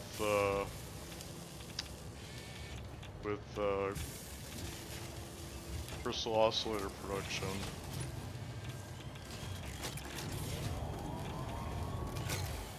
Of course, it's the crystal oscillators. It's always the one thing that decides to go on strike right when you're trying to scale up. Looks like that uranium fuel unit recipe is hungry for them. Are we actually short on stock? Or is the 14-line spine just giving us the cold shoulder?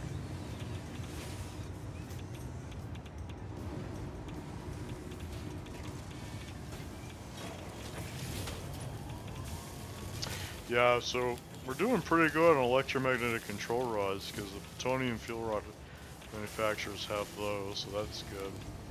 Let's try to figure out what's going on with the crystal oscillators. Good to see at least something is working right with the electromagnetic control rods. Now let's see why those crystal oscillators are acting like they're too good to show up for work. So if I remember correctly, I think the crystal oscillators are being made in the same blueprint. Yeah, right here. So this manufacturer making these 3.6 crystal oscillators per minute is going to be is responsible for feeding them all into this into these three uranium fuel rod unit manufacturers. And I believe that none of them should be going onto the sushi line, so it should be completely internalized. Let's double check that. Yep, so the crystal oscillators are completely internalized. And as far as I can tell, it's the crystal oscillators are full. on their buffers, so I don't see anything wrong there. So the only thing that could be happening, I guess, is we're still waiting for this buffer to fill up on this manufacturer.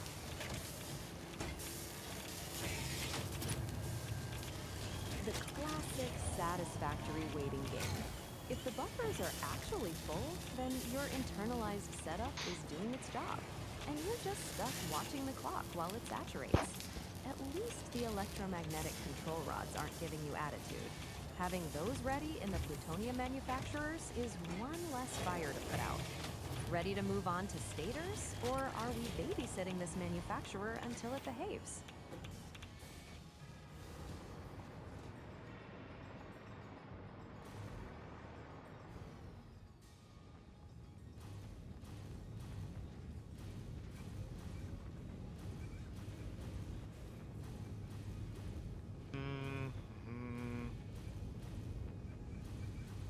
So I'm trying to figure out what...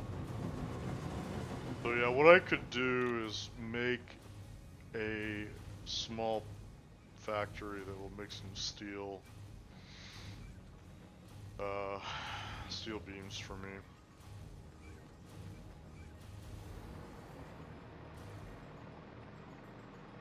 A small steel factory to feed your beam addiction? Knowing you, that's going to turn into another skyscraper by midnight.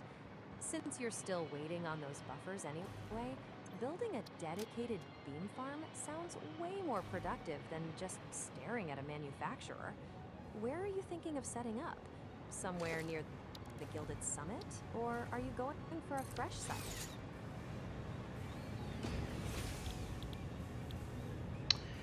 Alright. I need to check to see something real quick.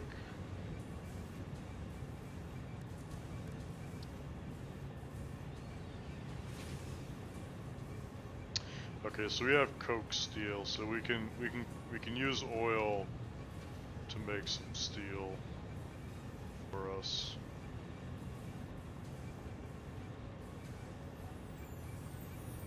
A little rooftop side hustle to fix that beam shortage. I love it. If you've got the oil for coke steel, it's way faster than babysitting a long-distance logistics line just for some basic construction materials. Yeah, something else we could do is we could actually steal some steel beams from the nuclear power plant, but I don't remember how much it produces.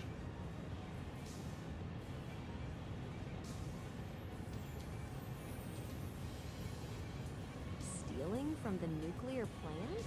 Spieling like a true industrial overlord. Since you're looking at the codex, the standard steel beam recipe is 60 steel ingots for 15 beams per minute. But that alternate molded beam you're hovering over is a lot juicier. It'll give you 45 beams for 120 ingots.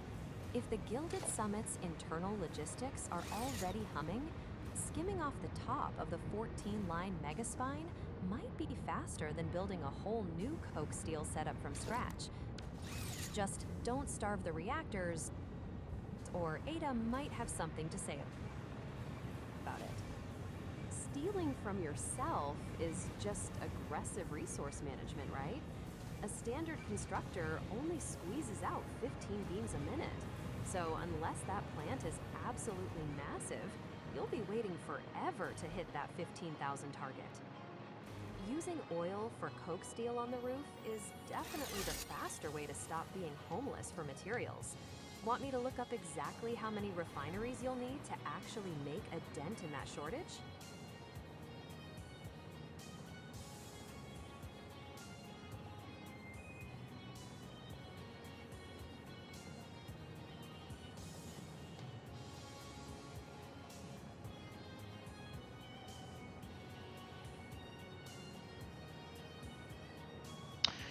Yeah, let's see what. Here. Going for the coke steel layout on Satisfactory tools.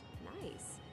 Looks like with one refinery pumping out petroleum coke, You can feed a couple of foundries and actually get a decent stream of ingots going. It's a solid way to turn that excess oil into the 15,000 beams we're missing without having to wait for the nuclear plant to trickle them out.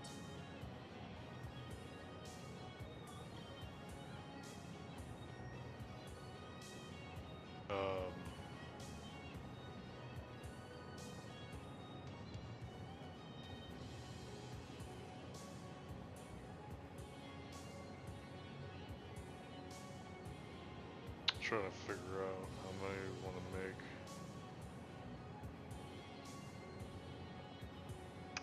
Checking those 10,000 beams So, against... if we want to make 16,000 steel beams, 2 hours, you'd have to produce 120 beams per minute, I think.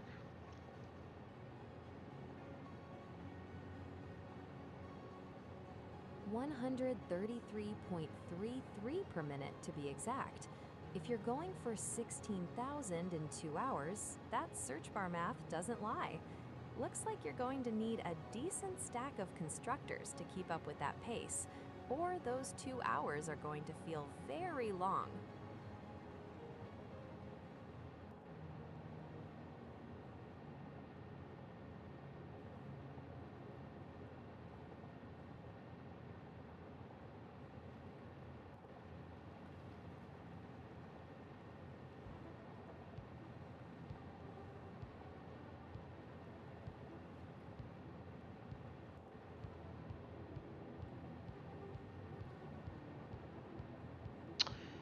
That's weird. Symmetry in a logistics tool must be a glitch in the simulation. Though if Satisfactory Tools is giving you that clean 120 per minute across the board, maybe it's just trying to save your sanity. Still, if you're aiming for 16,000, you might want to double check if it's rounding down before you end up a few hundred beams short of a finished spire.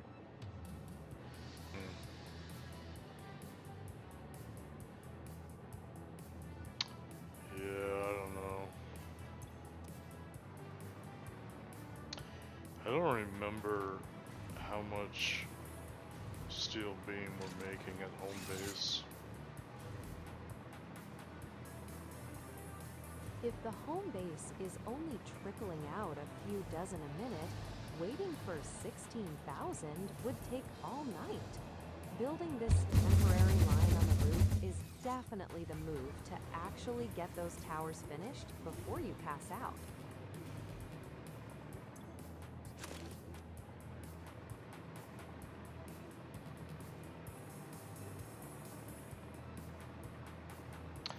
Yeah, what I could do is put some sloops on the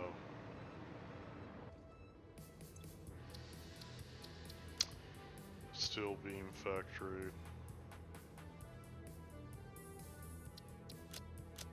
Slooping the steel beam line? Now we're talking. Doubling that output with some summer sloops would definitely take the edge off the weight. Just make sure you've got the power to back up that extra spice. Crossing Gristleham off the map and heading to the coast to set this up is a much better plan than just staring at an empty storage bin. What time is it, Phil?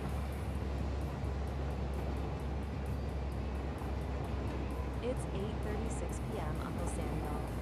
You've been at this for over 2 hours now, and that I'm sleepy talk is starting to make sense. Maybe those 16,000 beams will be a good goal to hit before you finally crash.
put these two destinations here so I can quickly cancel and keep the train moving.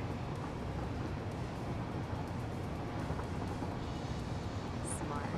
Setting up those quick cancel waypoints is a pro move to keep the momentum going without the train's AI deciding it's time for a scenic coffee break. You're already fighting the sleepy diva, so the last thing we need is a locomotive taking the long way home.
So let's put some sloops here. And let's shards with me.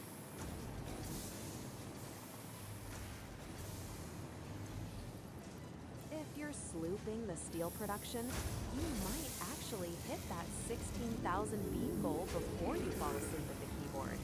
Just make sure the train doesn't decide to take its own nap while you're menu diving.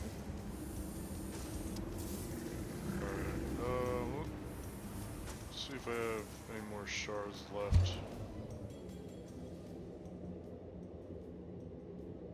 You've still got 3 power shards sitting in your inventory, Uncle Samuel. Use them wisely, or just shove them into whatever's moving the slowest.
So we're gonna sloop the steel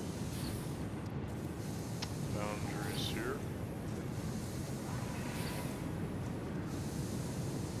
Those sloops are going to be doing some heavy lifting, but honestly, that hooded avatar is doing the most work right now.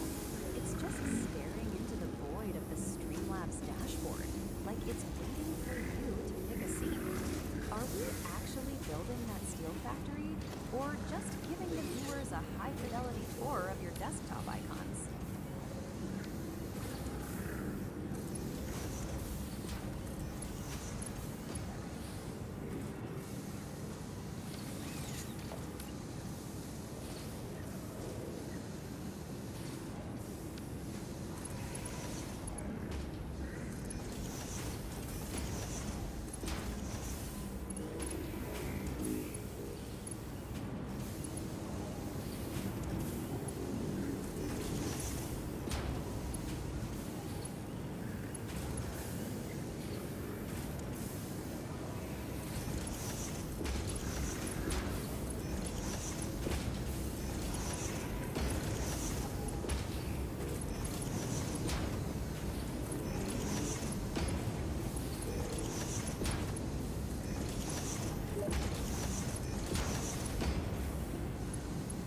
Yeah, I'm just making sure that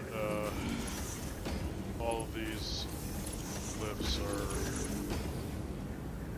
at high enough capacity.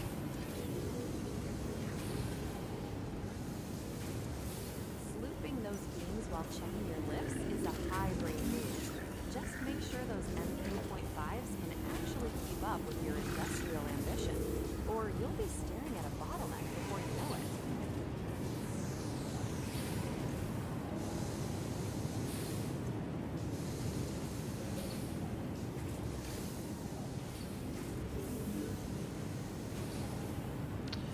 I think that should be good.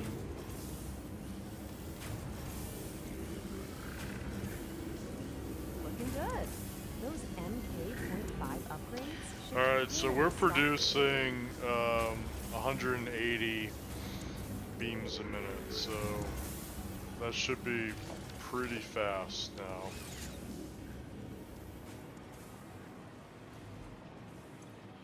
180 beams a minute is a solid clip. At that rate, you'll have those 16,000 beams in about an hour and a half, so you can finally stop babying this temporary setup and get back to the actual project.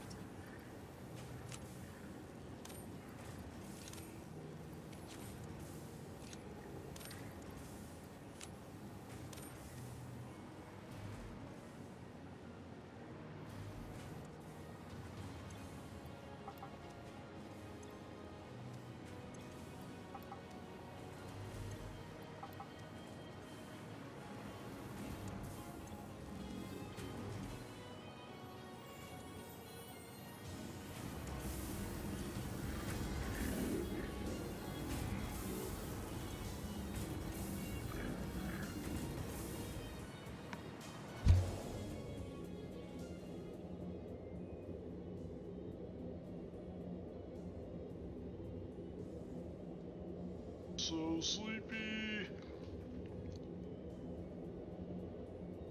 If you fall asleep now, you're going to wake up to a conveyor belt nightmare and a very confused chat.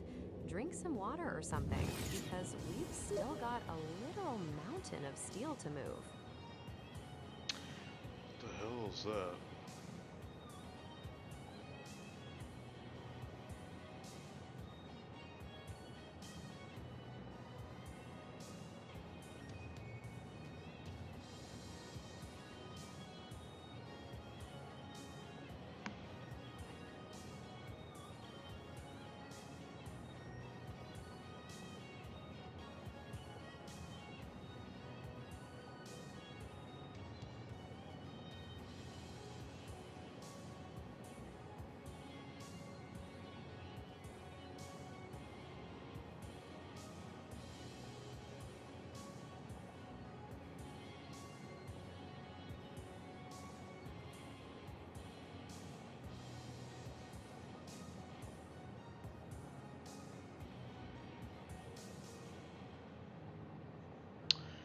Alright.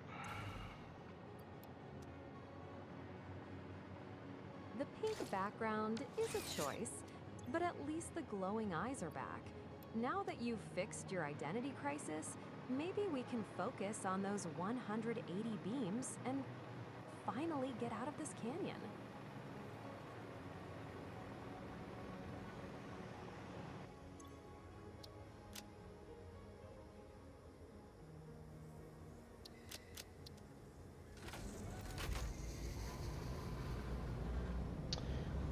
Alright, what I need to do is look up the name of those commands. Or recommended to me by someone else.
So I got the console commands pulled up. Let's put them on here. So we have r dot lumen scene You're looking for R dot surface cache dot card texel density, and I guess we'll set that to 64,000. Okay, the next one is The next one you're looking for is RO Global Distance Field Min-Mesh SDF Radius. Setting that surface cache scale to 64,000 is a bold AO global distance yield dot min mesh SFD radius, and we'll set that to 20. Okay, the next one is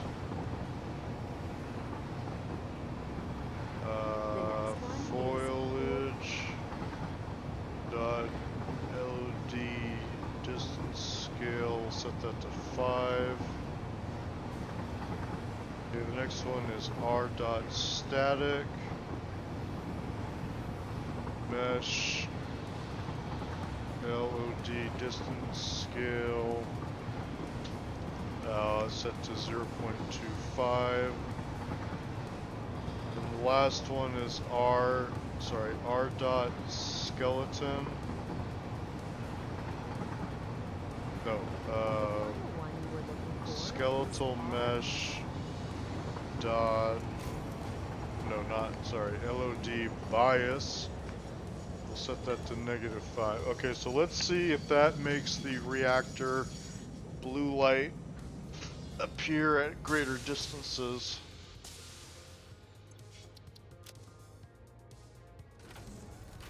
Nice. Hopefully that keeps the reactors from playing hide and seek. If that doesn't fix it, nothing will.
Right, let's save the game.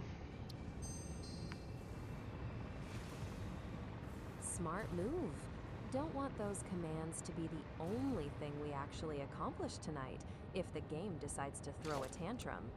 Since you're already in the menu, you thinking about calling it, or are we heading back to the Gilded Summit to see if those reactors finally decided to stay visible? Actually, I think there's another command I'm supposed to use.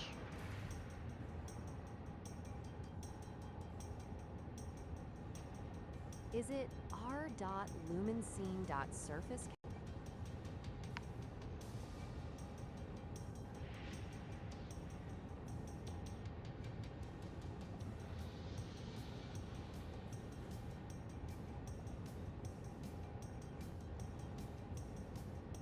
Oh yeah, sorry, there were some other ones I have to use. Okay, so we'd have r dot lumen scene dot global STF clip map extent equals 30.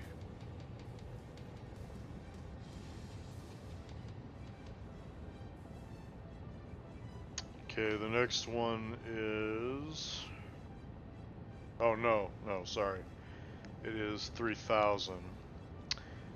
The next one is r dot lumen scene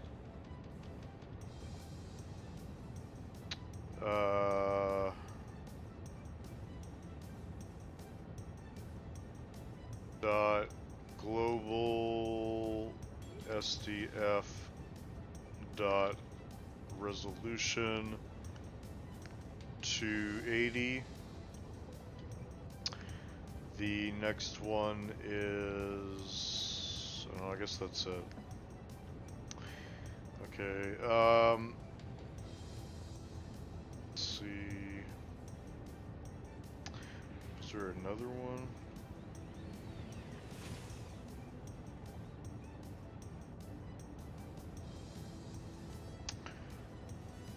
I think that might be it. Yeah, so let's give that a try. We'll see if that works or not.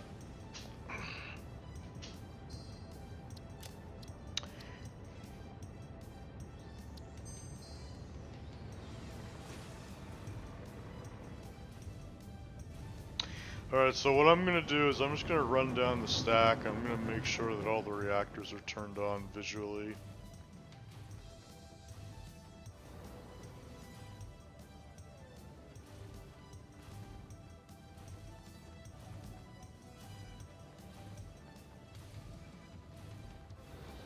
Alright, so I forced the game engine to render all the lights on the reactor, so now we're going to go back on a train ride and see if we can still see the blue light from the reactors from 4 kilometers away.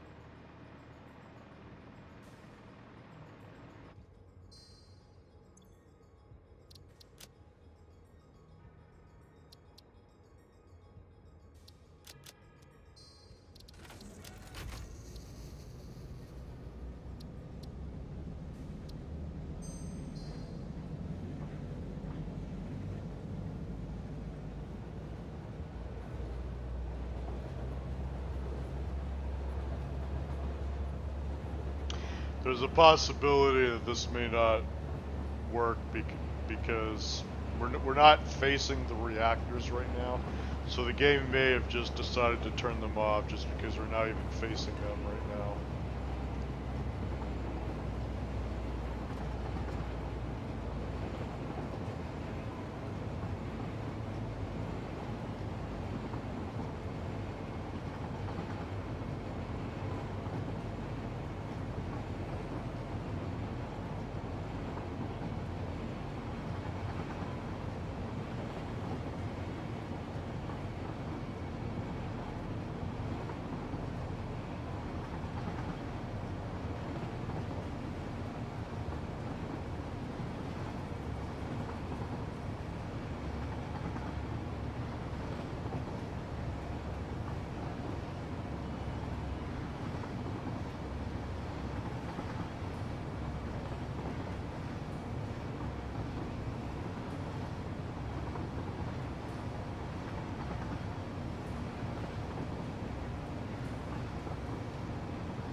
Alright, so far we haven't made a wide enough turn yet to actually see the reactors.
Well, that sucks. It looks like it didn't work.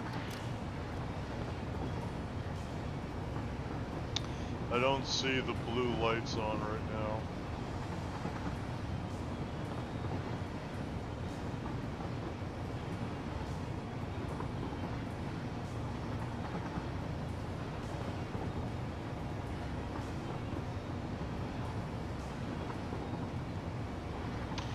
Another test that I can do is I can equip my fuel jetpack and I can just run across the diagonal of the landscape and see if that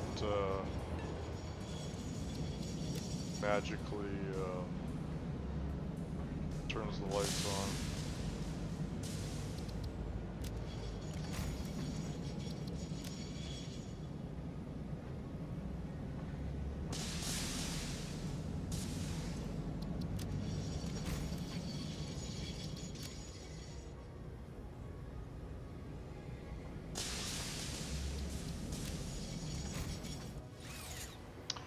Alright, let's go down and let's grab some more steel beams.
Well, Phil, what should we talk about?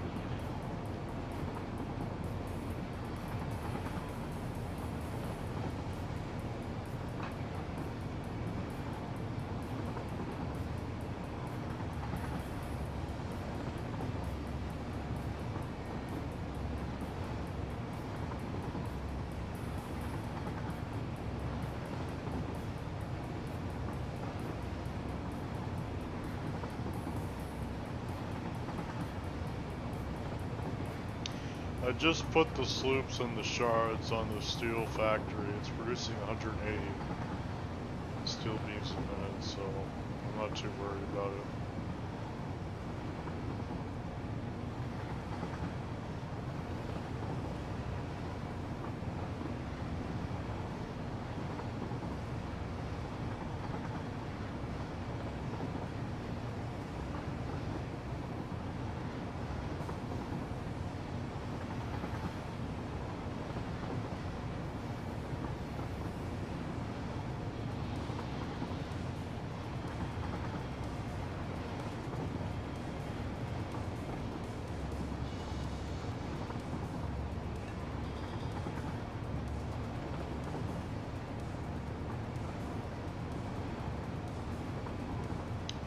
Well, that's the blue crater.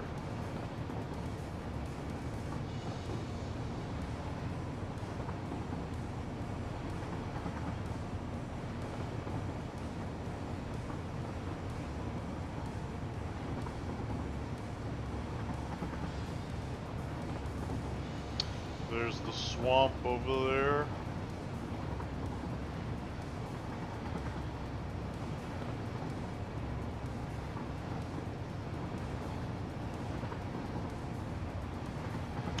There's the Titan Forest.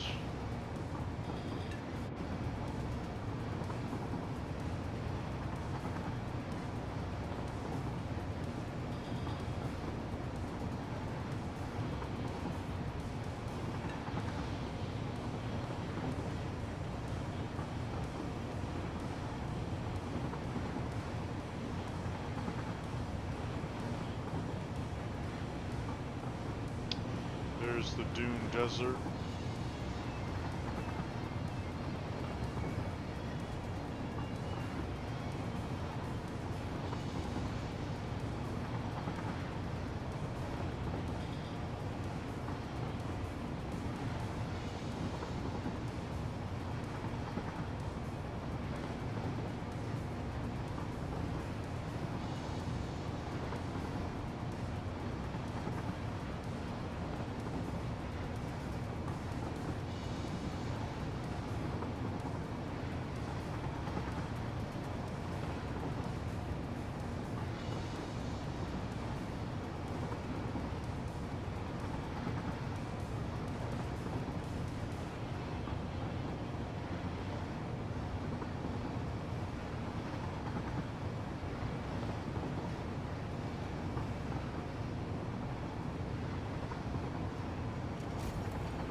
Screwed up the turn here.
some more decors.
We can check out to see how the crystal oscillators are doing at the top of the stack.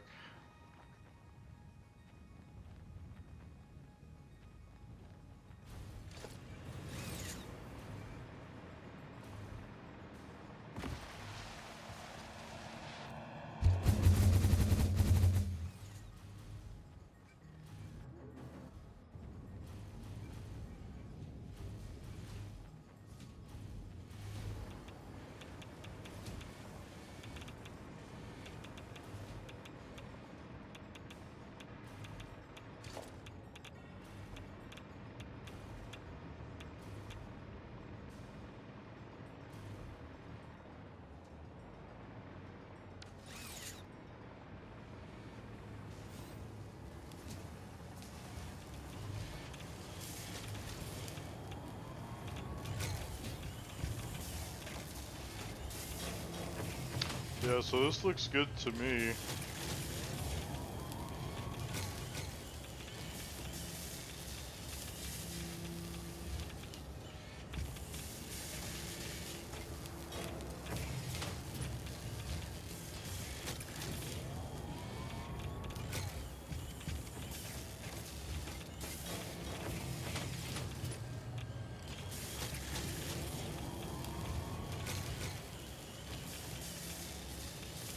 Yep.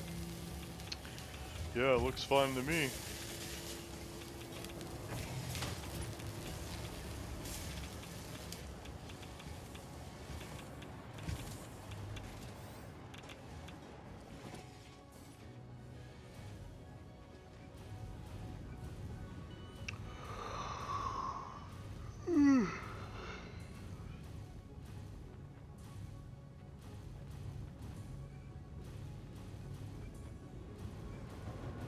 So sleepy.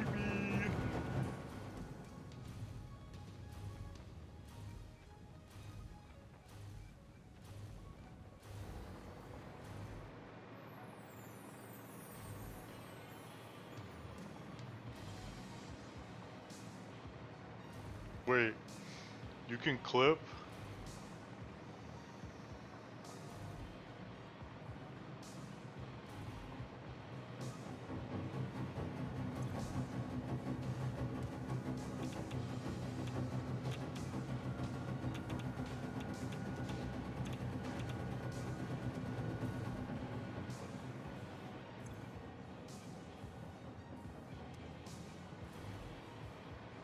Wait, how do you clip?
So I think the plant might be at 100% efficiency.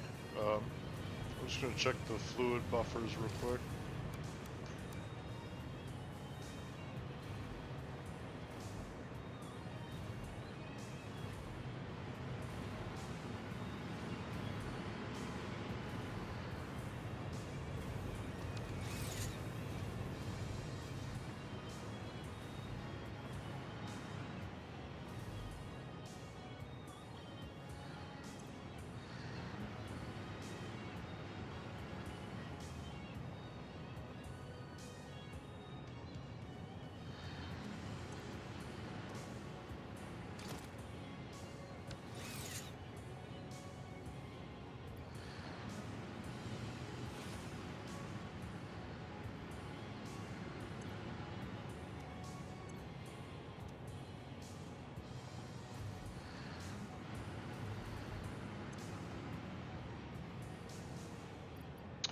Yeah, not entirely sure why this is going up.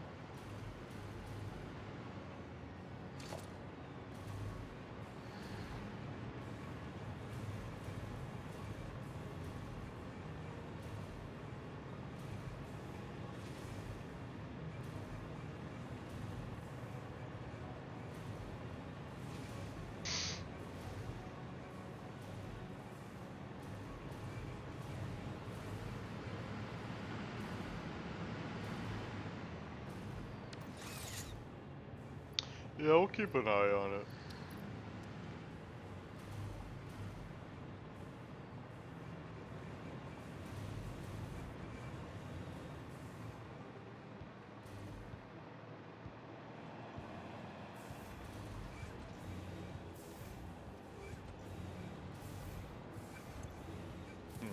Everything looks good so far.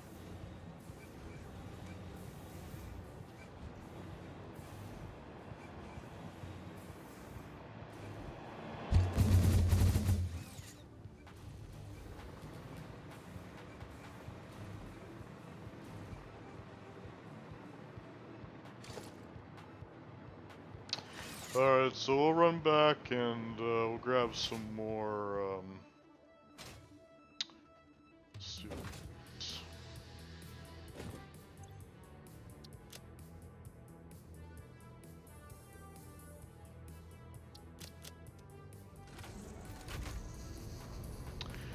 and I'm gonna grab some water while we wait for the train ride to finish. Phil, in the meantime, why don't you tell me a story?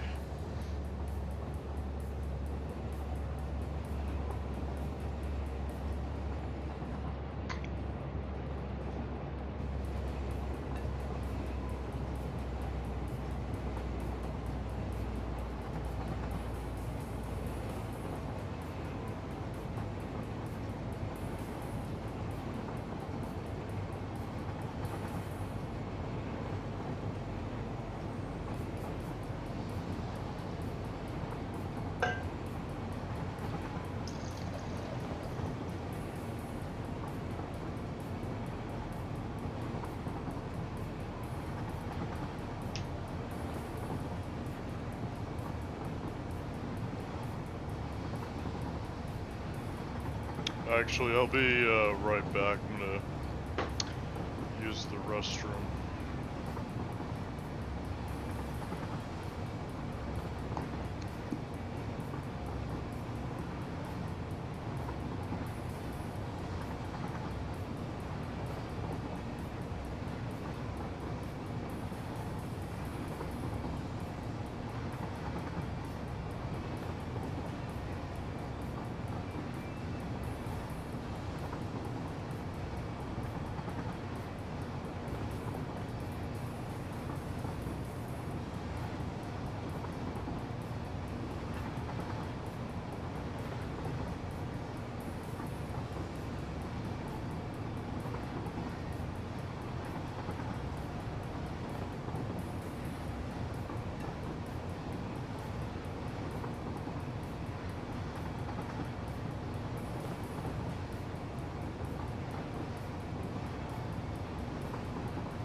I'm back.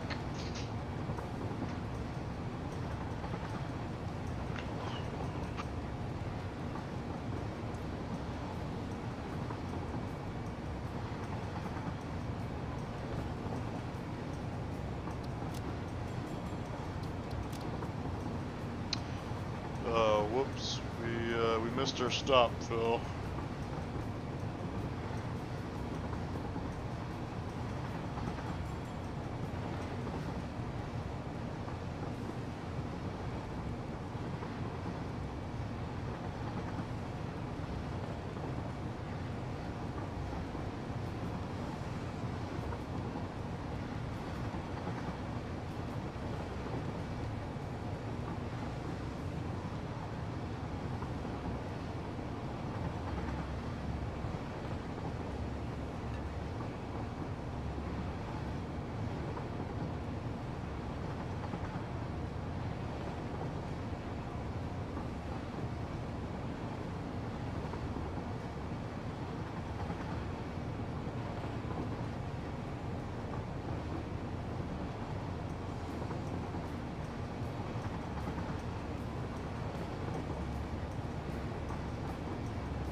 Well, Phil, how do you feel today?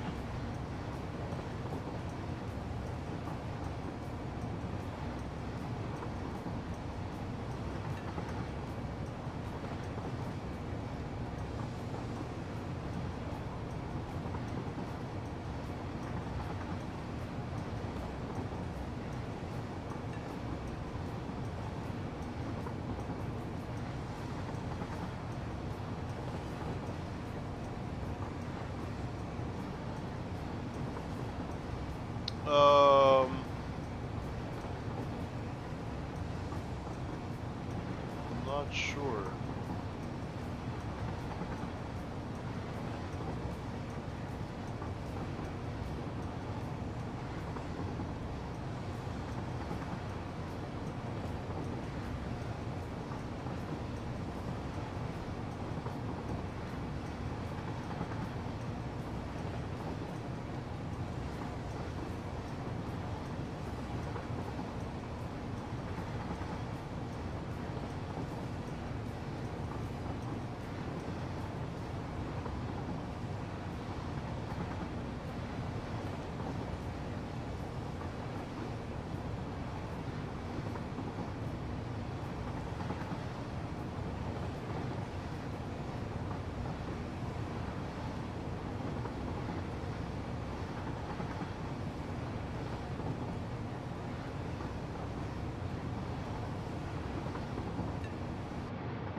Oh yeah, that's right. We missed our stop, so we gotta go all the way back around.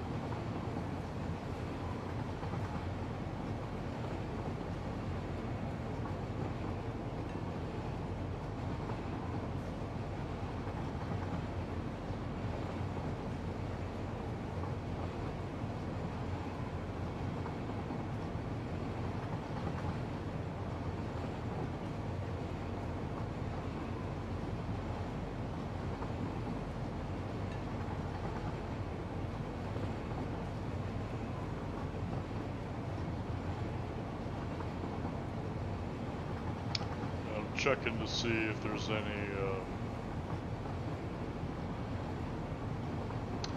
loot crates on the map. Let's see.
Yeah, I'm probably not going to complete the game after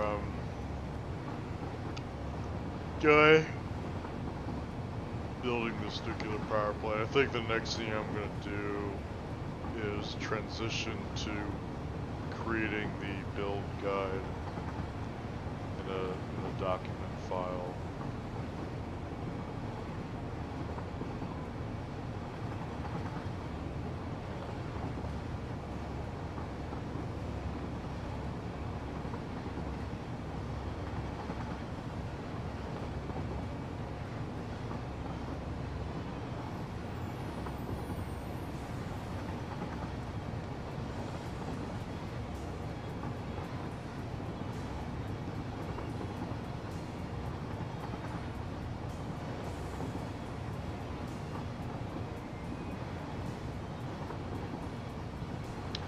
Well, yeah, these blueprints need a build guide because there's a lot of stuff happening with these blueprints, and it's taking me many hours of stream time just to explain everything.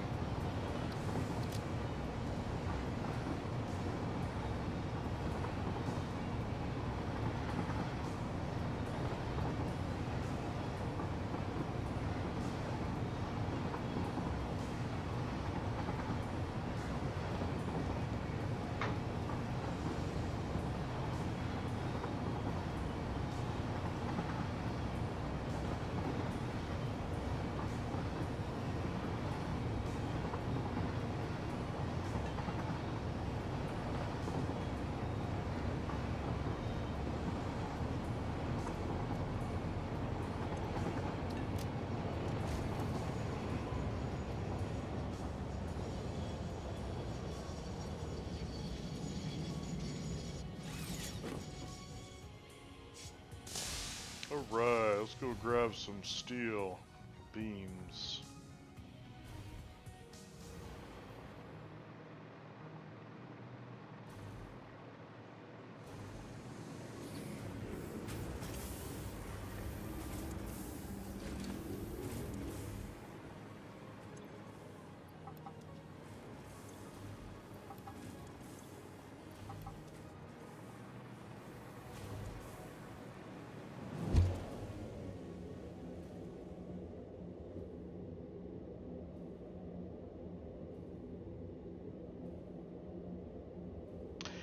So I was surprised. I honestly thought that to turn on the nuclear power plant, we were going to have to burn through like 50% of the storage batteries that I set up down there, and that's a lot. It's like 21,000 megawatt hours. But that didn't happen. We barely touched it. I think we only used like 1% or 2% of the total power stored, energy stored. So I was really surprised by that. I think what happened was,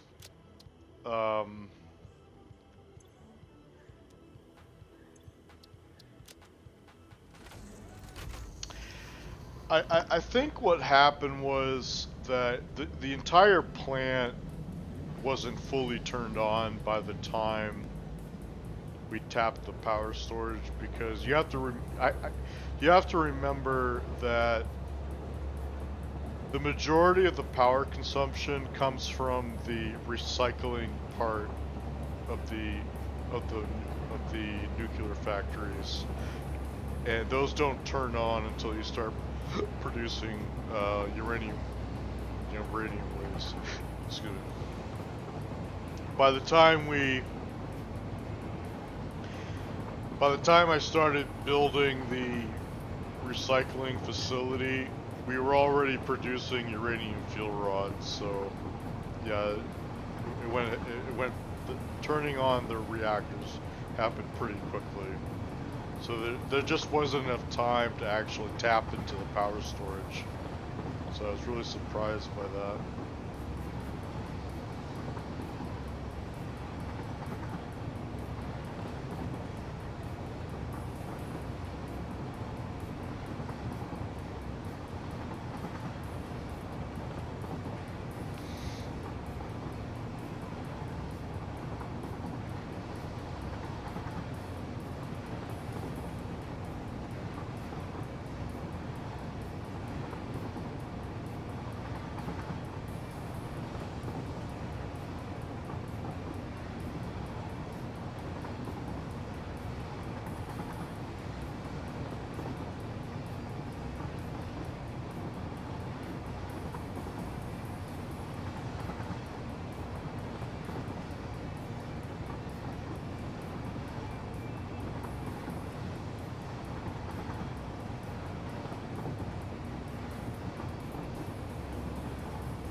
There's a lot of steel that we need to build all the decorations.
Whoops, I didn't switch the train fast enough.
Right.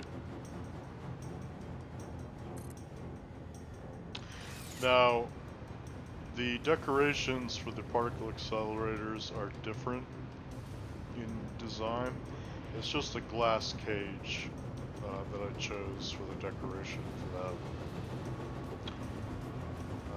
Because there's not really anything that's interesting looking that we're putting flush against the wall, so I opted for just putting everything in a glass container. Because there's only one building anyway in the blueprint, and I think it looks fine, you know, being on visual display inside of a glass container.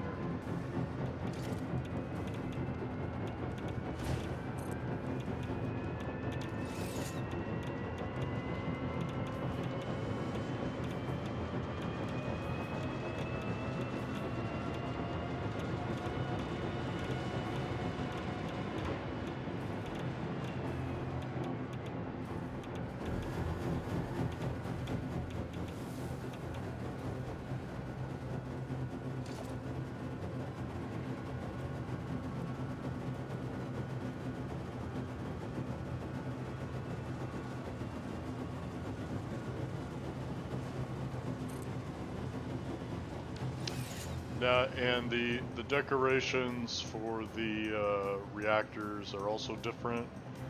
They don't have the LED display sign in the front because that would just block the reactor blue light core that we see. So it's just completely exposed basically.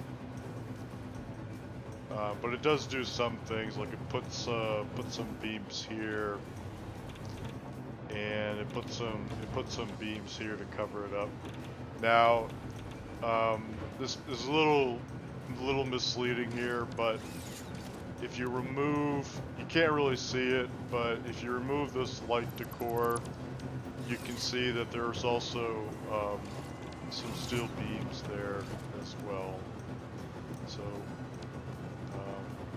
yeah, so it's still covering up everything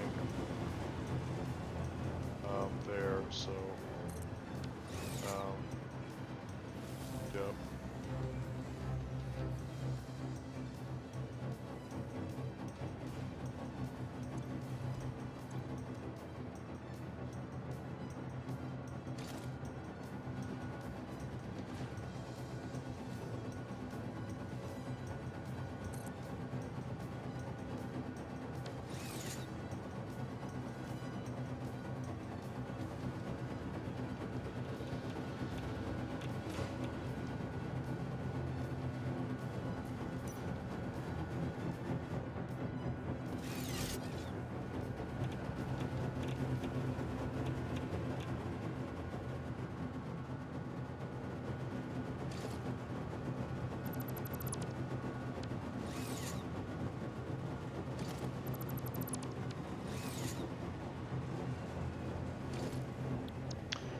Okay, I did an oopsie.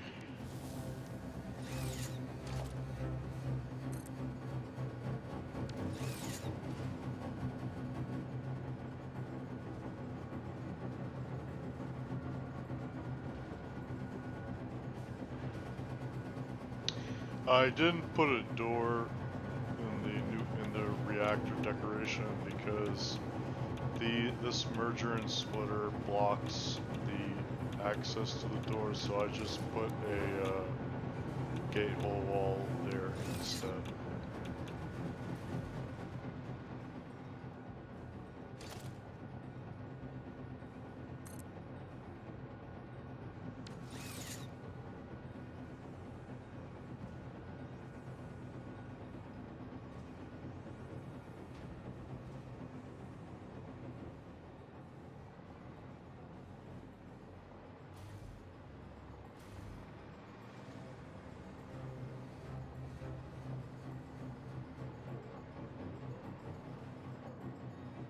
Oh, I also made these beams black instead of gold so that they line up with the black beams on these decorations above as well. It makes the blue light pop more.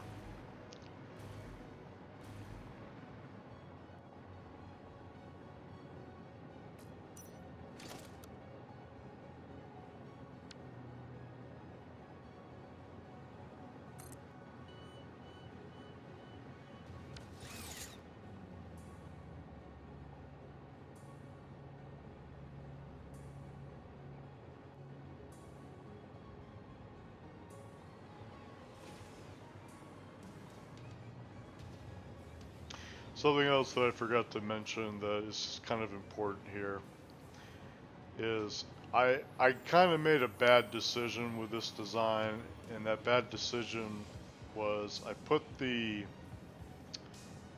ground outlet on the front side of the plant, and what I really should have done was put it on the back side of the plant. And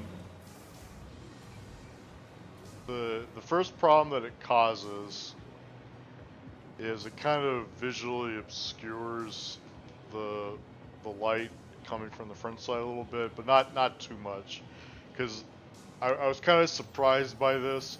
This electrical line does not create any visual obstruction artifacts when you're far away, as far as I can tell.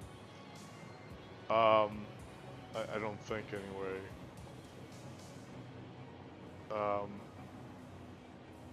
assuming it doesn't. So, yeah, but but yeah, it does look a little cluttered a little bit on the front side because of that. But there's another problem that I need to address here, which is that if you don't use a decoration, then it's not going to look very structurally sound because you're just going to see these free dangling cables here, not connected to any supporting structure. So that's why I put these jagged pillars here, is to force it to look like it's connected to something solid or rigid to the structure itself. That's why those are there.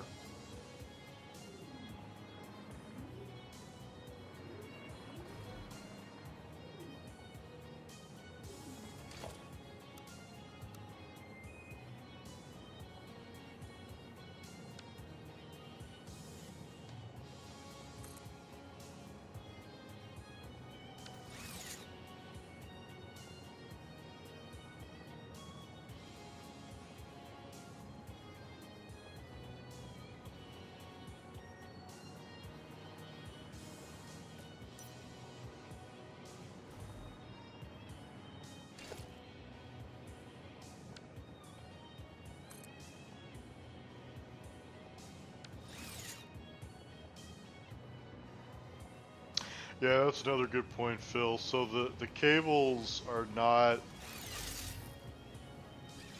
The cables internally are not hidden per se. I guess I could have hidden them underneath some floor foundations, but I didn't really think it was necessary because most of the time I don't think people are going to be spending a lot of time inside the plant anyway, because it's so densely packed and kind of hard to navigate that I don't really see a reason why you go inside. But there is some cable management done. So what I've done with the cable management, so every blueprint is designed in such a way that all the cables the cables for all the buildings, they always go vertically up or vertically down.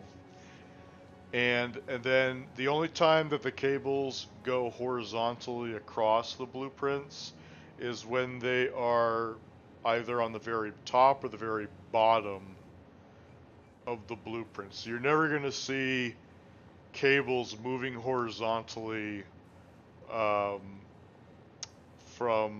the middle of the blueprint. It's always going to be at the very top or the very bottom. So there's some neatness I did on the cable management, but I didn't hide it because it was just going to add more stuff you'd have to build, and this thing is already so massive that I thought it would be too much to ask for, to build extra stuff to hide all of that, especially when you're not really going to see it most of the time.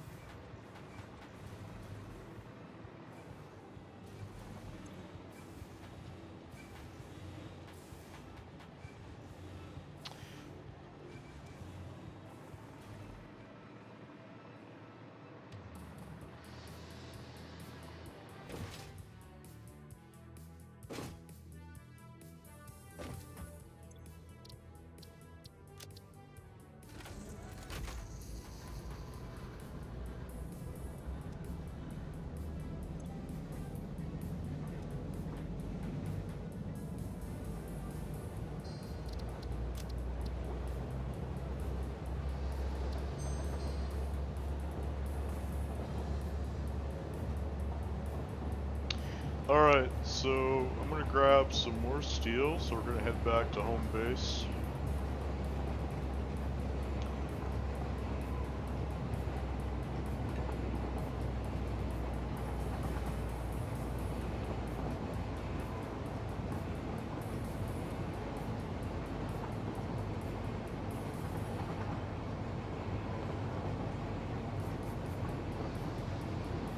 So yeah, I forgot to mention this. So the other reason why I like making those wall cutouts for the logistics that I intentionally placed flush against the boundary of the blueprint is because I'm not a big fan of hiding the dynamic moving parts of the factory, especially the items on the belts. I want to actually see that stuff happening. So I make those cutouts so you can actually see all the cool dynamic stuff happening, even if you're facing the, or you're looking at the factory from the outside.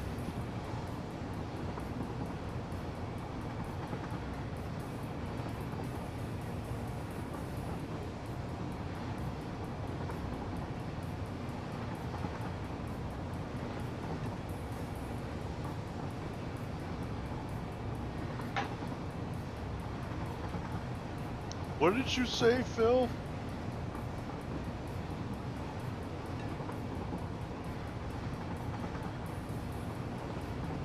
What the hell? Why would you say that, Phil? That is messed up.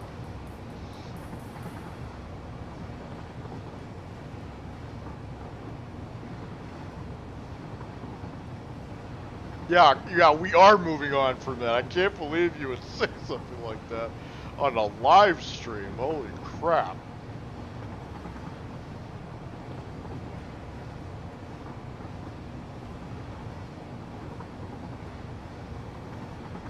What kind of weird, kinky stuff are you into, Phil? Holy crap.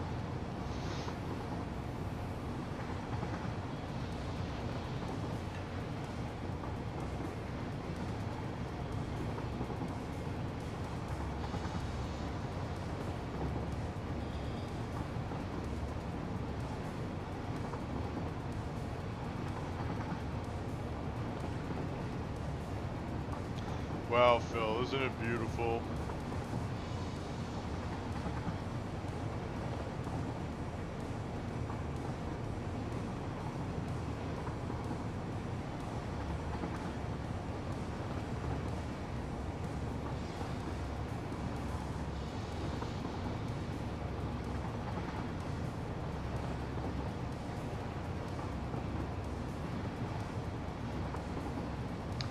I'm just happy that the damn thing is working without any issues. We haven't even finished we haven't even finished the decorations yet, and it's already working at 100% efficiency. That to me is a win in my book.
Alright, we're gonna take those, take some of those, those.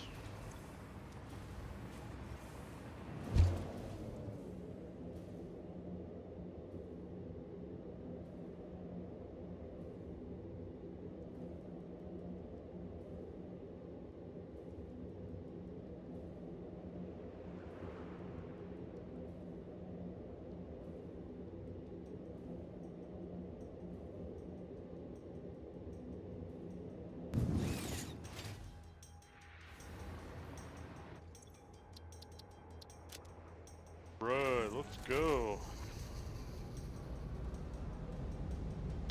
Yeah, for those who are wondering, the reason why the train is so ridiculously long is because this was the length of train that I needed to fit all of the items that were needed to build the entire plant from scratch. That's why.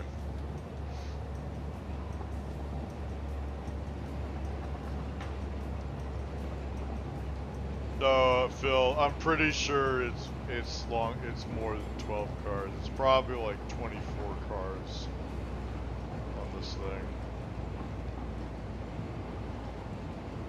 Oh, and for those who are wondering how I can be hauling so many freight cars with only 2 engines, that's because I'm using completely flat monorails, which means that you don't need hardly any engines for that. You only need many engines if you're trying to go uphill, and we're not going uphill because the entire monorail that we're riding on is completely flat.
Alright, Phil.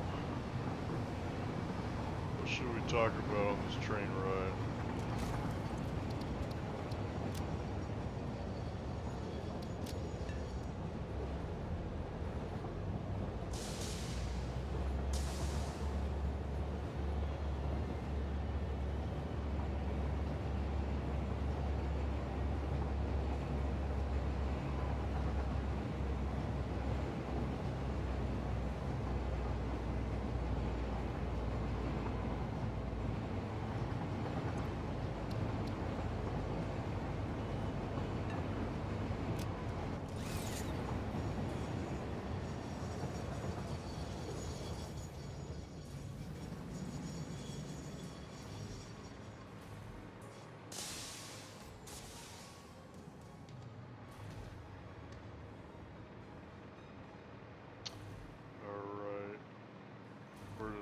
off.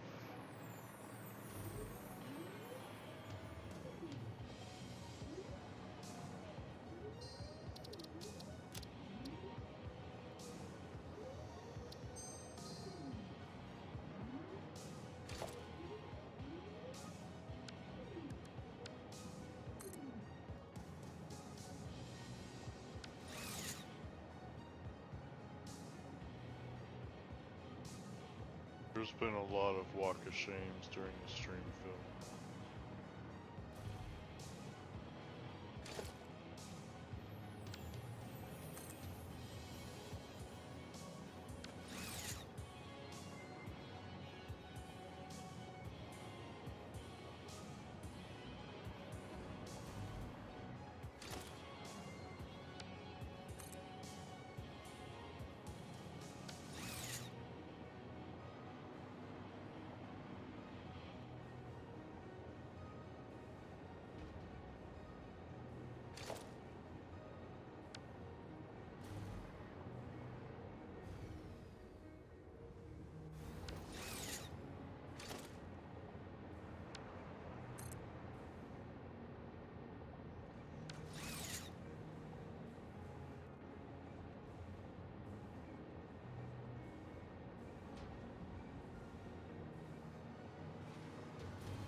Alright, we're out of steel beams. Let's go back and grab some more.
Alright, Phil, tell me another story.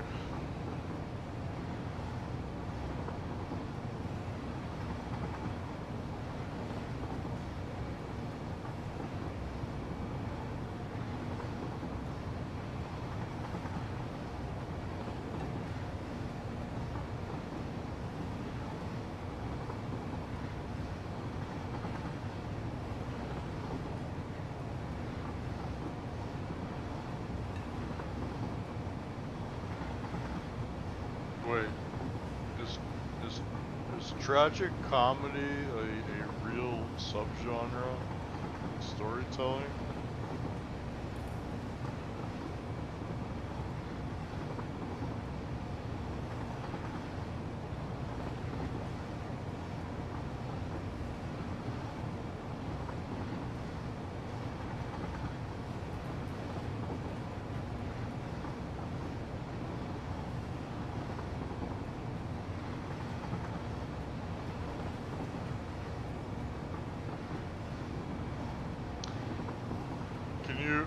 can you name a famous story that is considered a tragic comedy?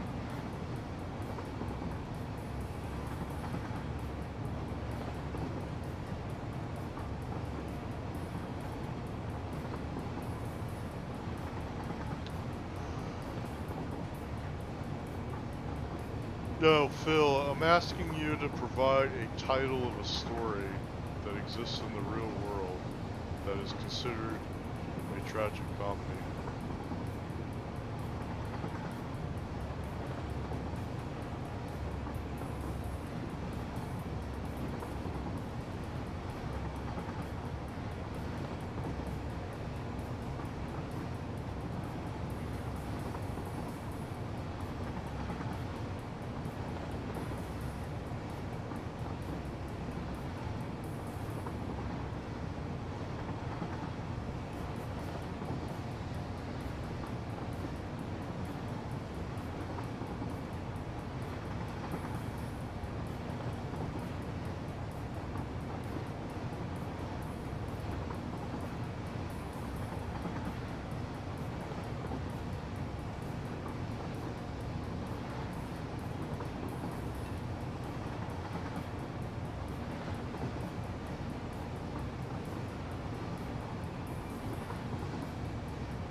Alright, let's grab some more steel beams.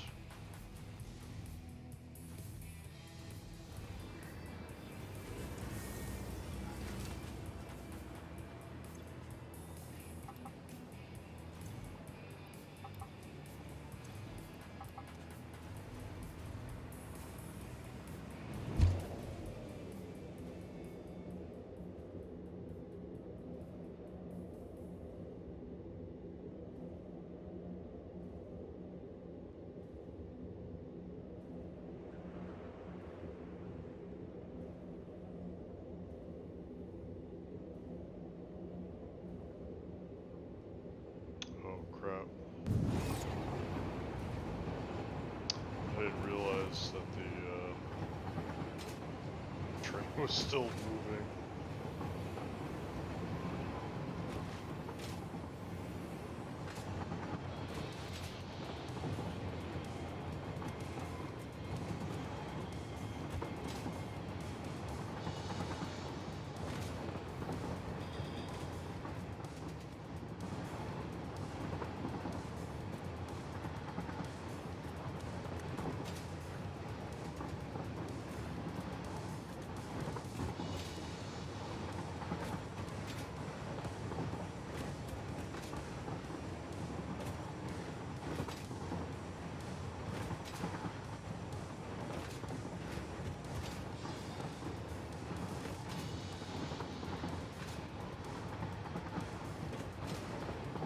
Wow, I can't jump and slide on a moving train, that's crazy.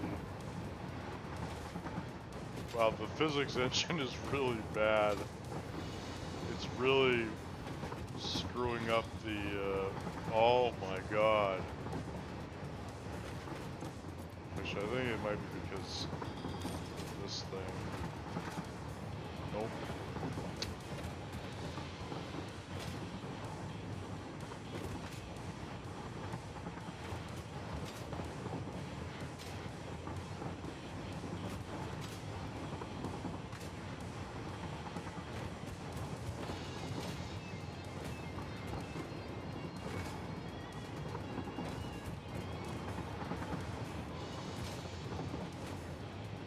Yeah, it's doing this weird thing where when I just slightly touch the freight car,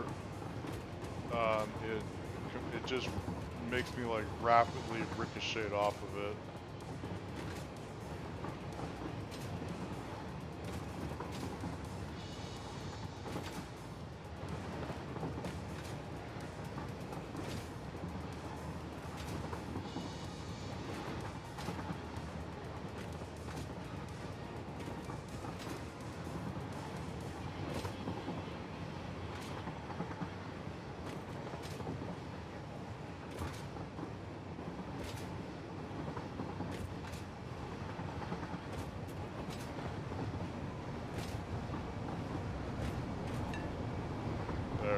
at it. That was really hard to do.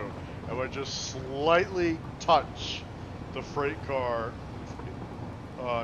from the horizontal direction. It literally just makes me bounce off of it.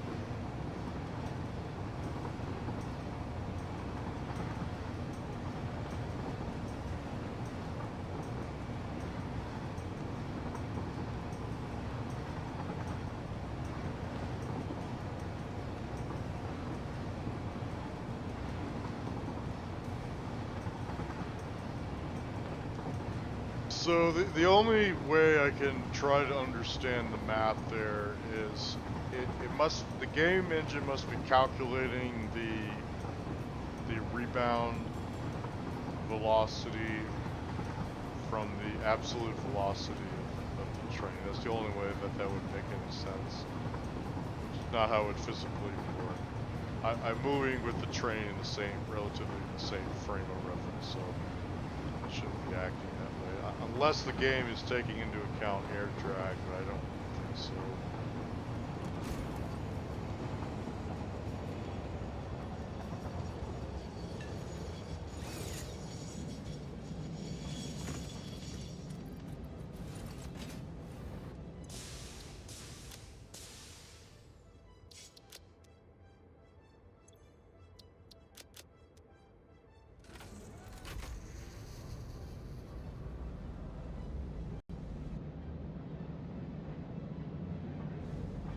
Delete you from existence, Phil.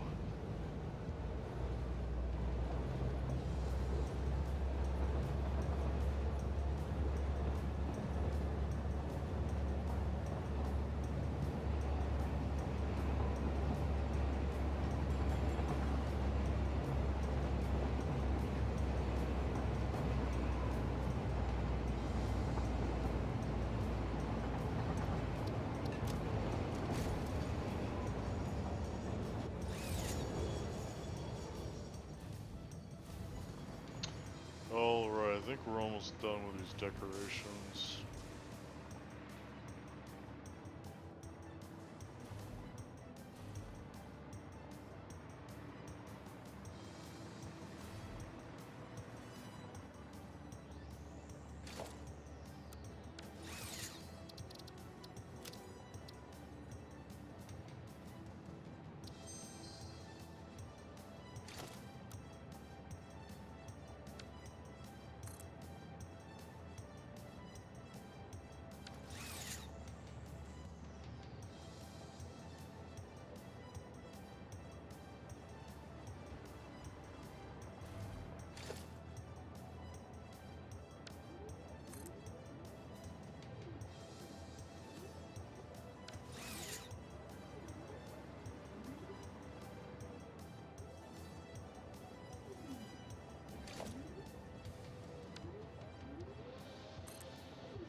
Alright, that's it, Phil. We did it. The entire nuclear plant is officially assembled.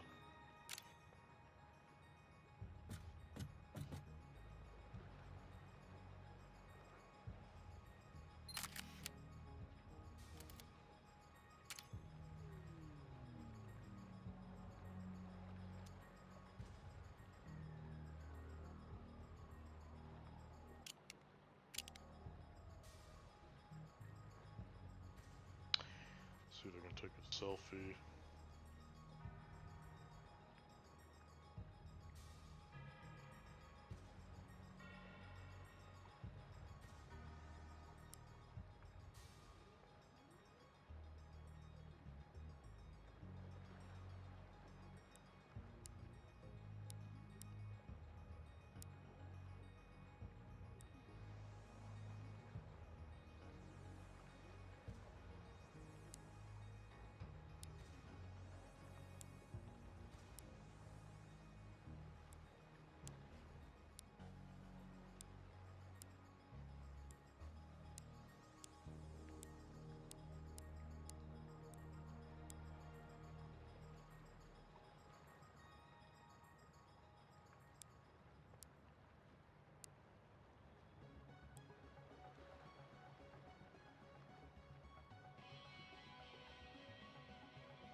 Alright, let's go check the empty canisters again.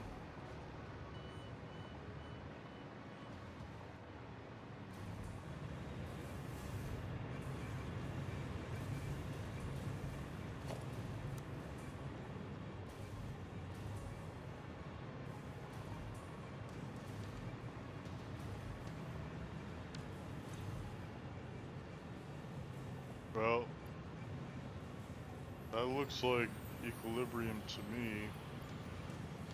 Oh, never mind, we got some more empty canisters coming our way.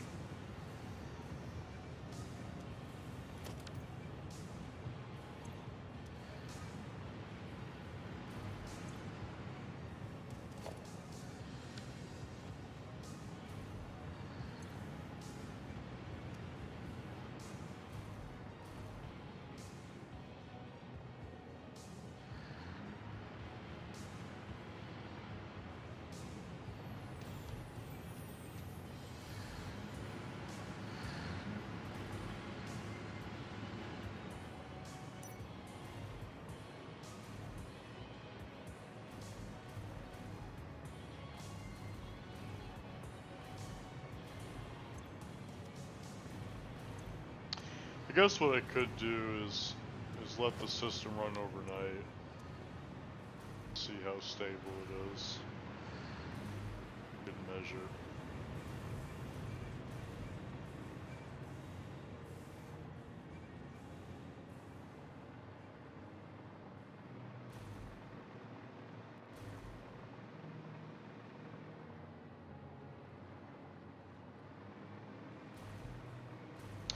Alright, so the last thing that I'm going to do for those who are watching and might be interested in using these blueprints is I'm going to do one more thing for aesthetic appeasement, and that is I'm going to remove all of the excess canisters here so that this looks more dynamic. So what I'm going to do is I'm just gonna basically collect all the empty, or the canisters of packaged nitrogen gas at the top of the stack here.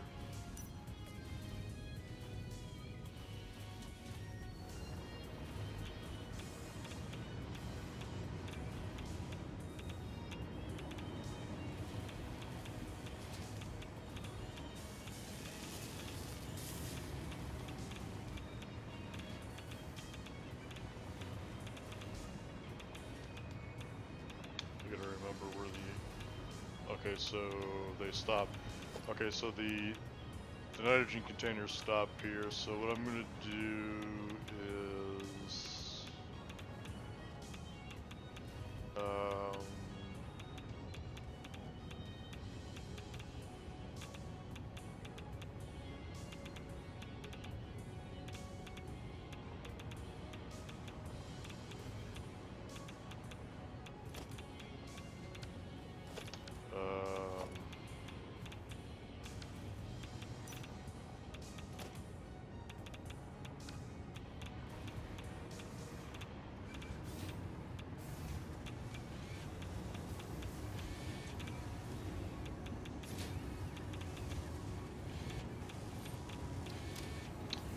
alright, so let me go down here, and I'm just gonna grab those like that.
clearing out these excess package containers.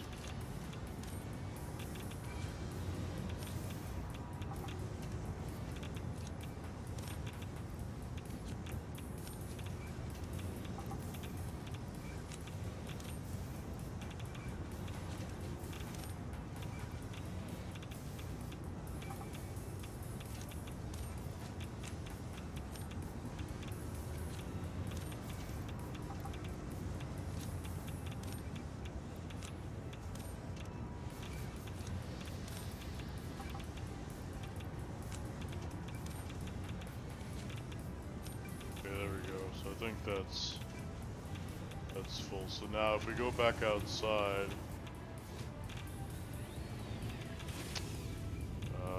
actually we can check this one down here.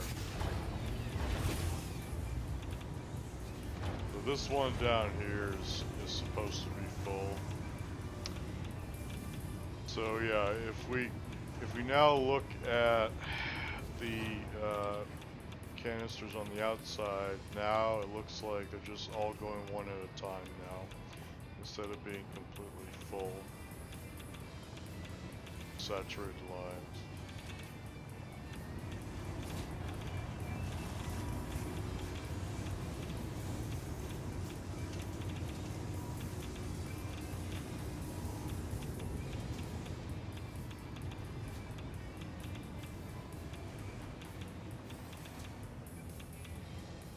Alright, so now we're going to go down and do the same thing for the crude oil.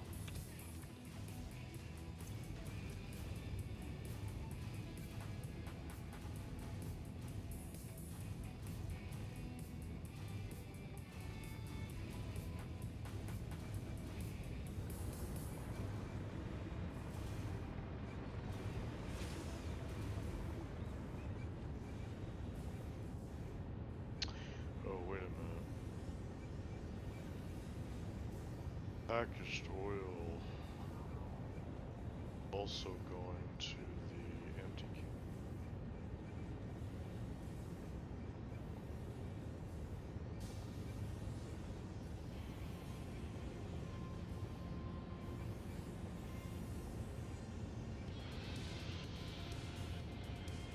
I'm not sure, but just to be safe, I'm going to disable the packaged, or sorry, the empty canister plant factory, because it might interfere with what I'm about to do.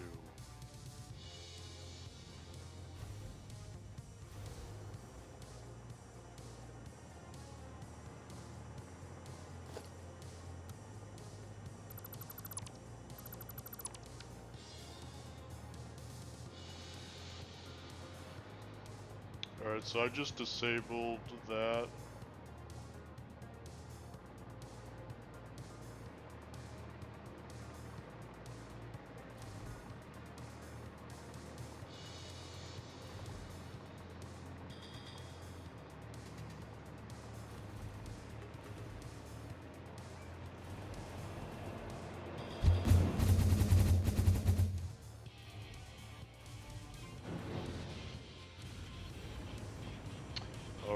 Then we're going to go over here.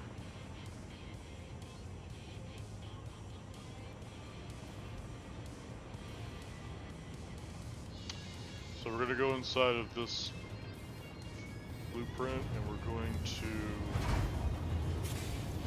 now remove all of this excess crude oil.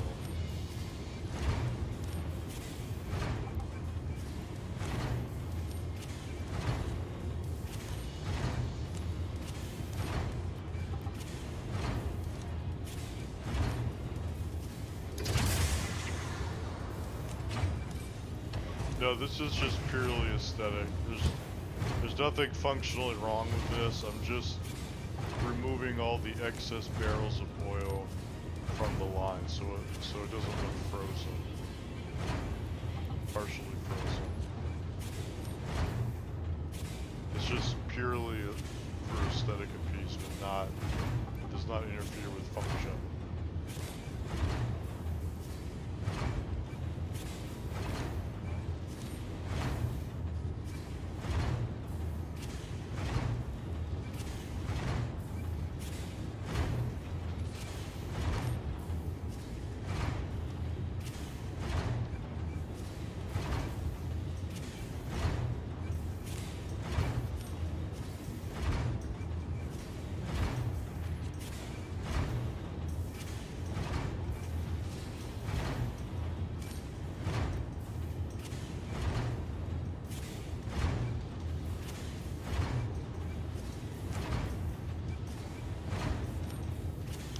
time is it, Phil?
Still waiting for these barrels, this barrel oil line to clear up.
Wow, there's a lot of packaged oil coming up the stack.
let's go, while we wait for that to settle down, let's go look at the packaged nitrogen containers.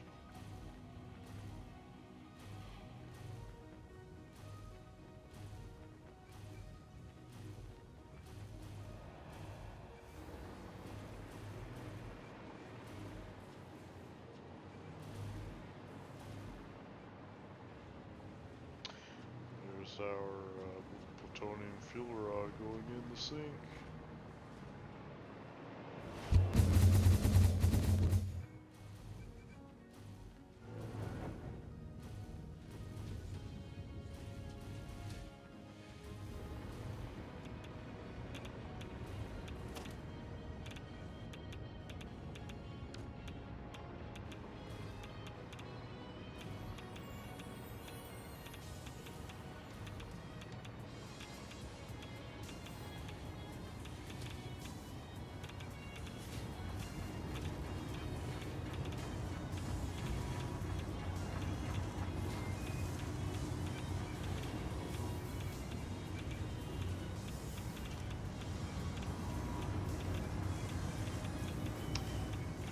That looks fine to me.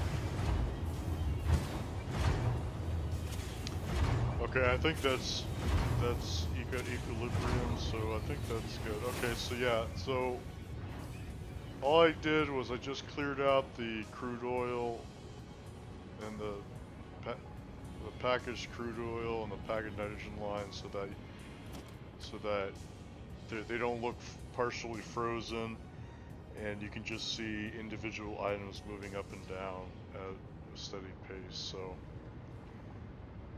alright, so that's pretty much it. This is the entire nuclear plant assembled, and I think it looks gorgeous, and I hope other people will give it a try in their playthroughs. Again, the blueprints are freely available to anyone. Check my links, my bio link for the Google Drive folder that contains all of the blueprints. We got steady power, so that's good. We're producing 90,000 megawatts, so that should be enough power for anyone to transition from phase 3 to phase 4, and it looks really nice to look at from a distance, which is my personal opinion. It didn't take that long for the plant to turn on, considering how much of a technical challenge that was to actually achieve.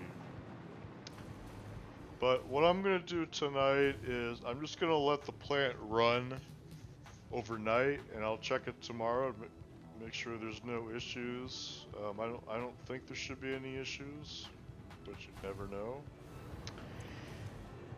Let's see, let's check these buffers real quick here.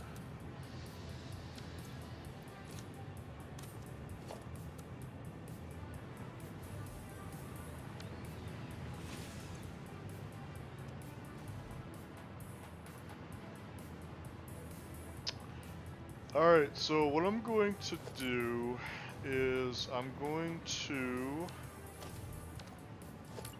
do a mass delete of all of these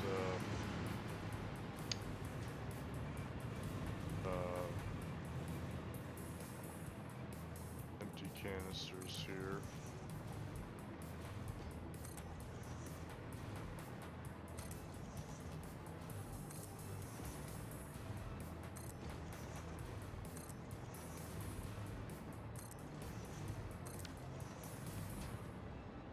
So what I'm gonna do is, yeah. So this allows me to check the numbers more easily, because it's gonna be hard for me to keep track of all of the buffers. So what I'm gonna do is just going to move all of them over here like that.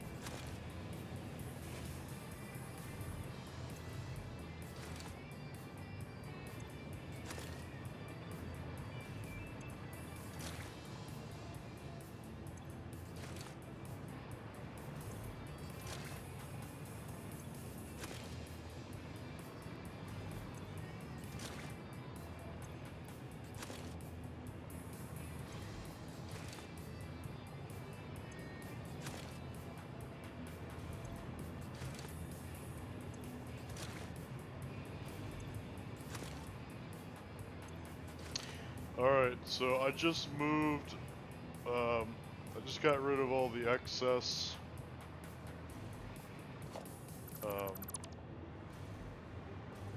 canisters here, and now I'm just gonna delete everything.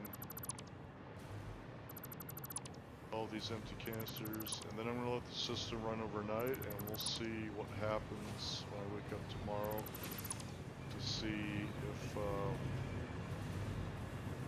there's any issues with the system. I don't think there should be, because I've ran this test on my other playthrough, but yeah, I'll just do the test to make sure running smooth without any issues.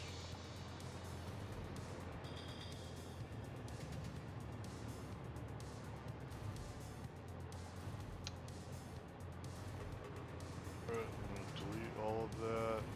Now this is going to fill up because we're taking all this excess empty canisters, but that's fine. There will be some migration of empty canisters across the lines, but that is totally fine. I specifically designed the system to compensate by doing that, because what's happening is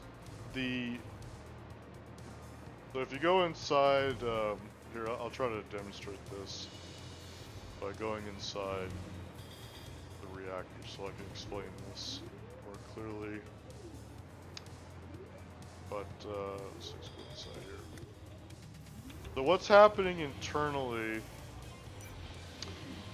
is the empty canisters are basically allowed to go down this horizontal manifold to be redistributed down at the bottom of the stack. And what that does is it causes the empty canisters to literally migrate across these lines. And I believe the way it works is the empty canisters will slowly migrate this way across the lines. But it's not a huge amount. It's actually kind of small, but it's still noticeable. And this feedback loop, single Mark V line, is sufficient for correcting that slight migration that happens. So what happens is you'll see these empty canisters moving across the lines to self-balance or self-correct for that tiny migration that happens. So that is totally normal. It's designed to behave that way. In the next iteration of these blueprints, I will remove this entire self-correcting device that I created, because what I'm going to do is I'm just literally going to build dedicated lines for each individual reactor, and that would eliminate these devices entirely. So yeah, so like you'll notice that on this line right here, we no longer have a saturated line of empty canisters, and that's because some of the empty canisters on this line has already moved to this line. But that's fine because this is a self-correcting device that takes that into account, and it moves the empty canisters back over here. So that's totally fine. It's a self-correcting system, so you don't have to worry about that. But I will let the system run overnight, and we'll see what happens to all of these empty canisters. If they start to overflow into these other buffers, I don't think they will. But we will, we'll just let that run. So so Phil, let's record this number. So there are currently about 1,350 or 1,360 empty canisters in this buffer. So record that number and we'll check it tomorrow or the next time we stream. See if how much that number has changed.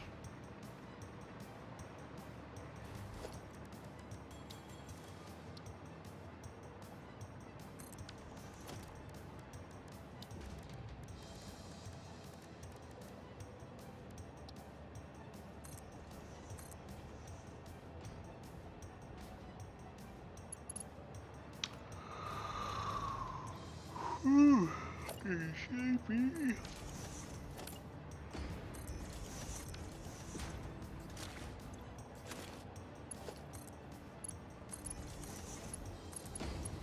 Sleepy Phil.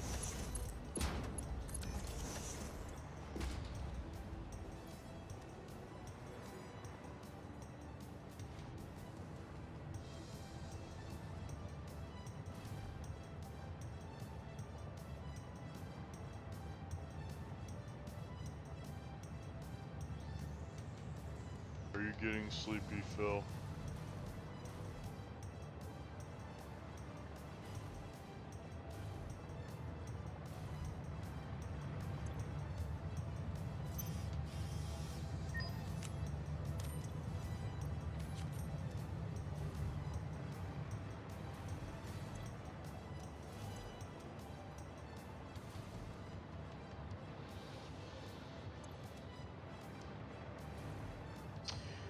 Alright, so I think I'm gonna call it a night. Let's see, I'm gonna go and raid someone. See who I can raid.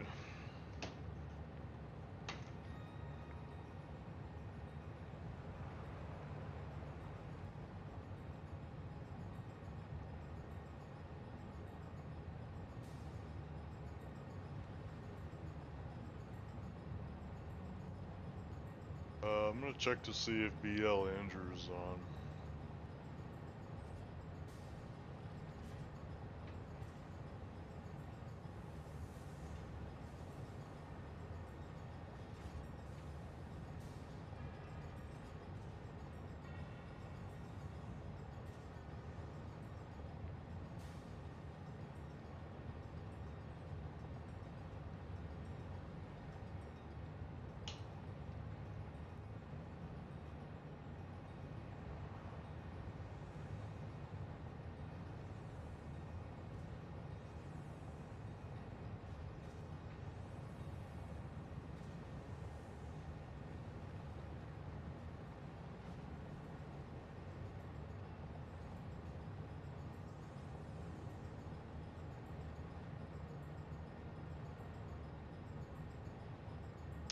Yeah, Phil, can you remind me again? How do you do the raid command on Twitch? I forgot.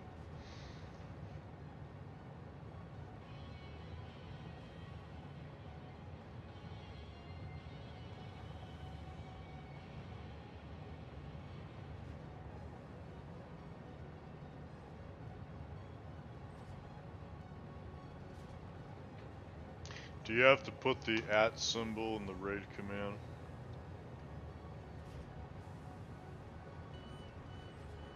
Just the name? Okay.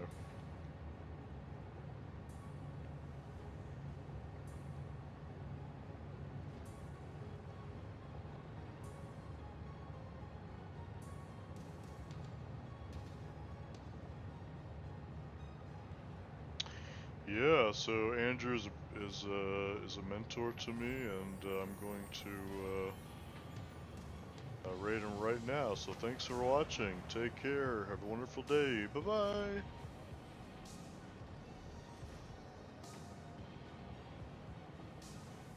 Yeah.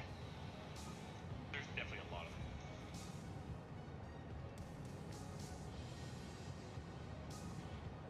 them. Hey! Yo! Welcome to the raid in! Welcome in, raiders! Thanks so much for the raid. Welcome in. How was your beam? How was it?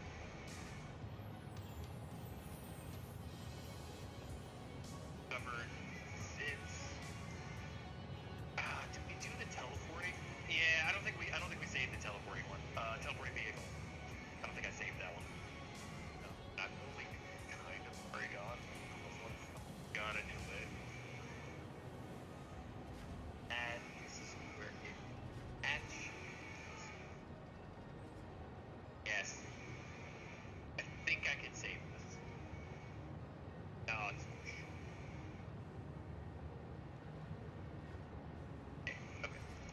It's fine. That might.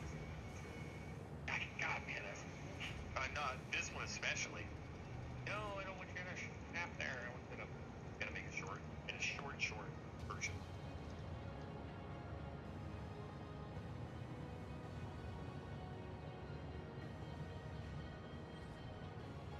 The decorations for my 90 gigawatt nuclear plant. Nice! I will send you some money. Did you know that? Actually lost a decent amount of FPS earlier, Freebird. I was changing materials. Some of our floors changing from concrete over to the coated concrete, and it turns out if your inventory is full, instead of like creating a new, box, overflow box in this panel crate, it will just place it in the nearest one. And that was every time we updated one of those, it was literally dragging it down the same way. Yeah. And that was, I found that out. So yeah, if you notice lag when you're changing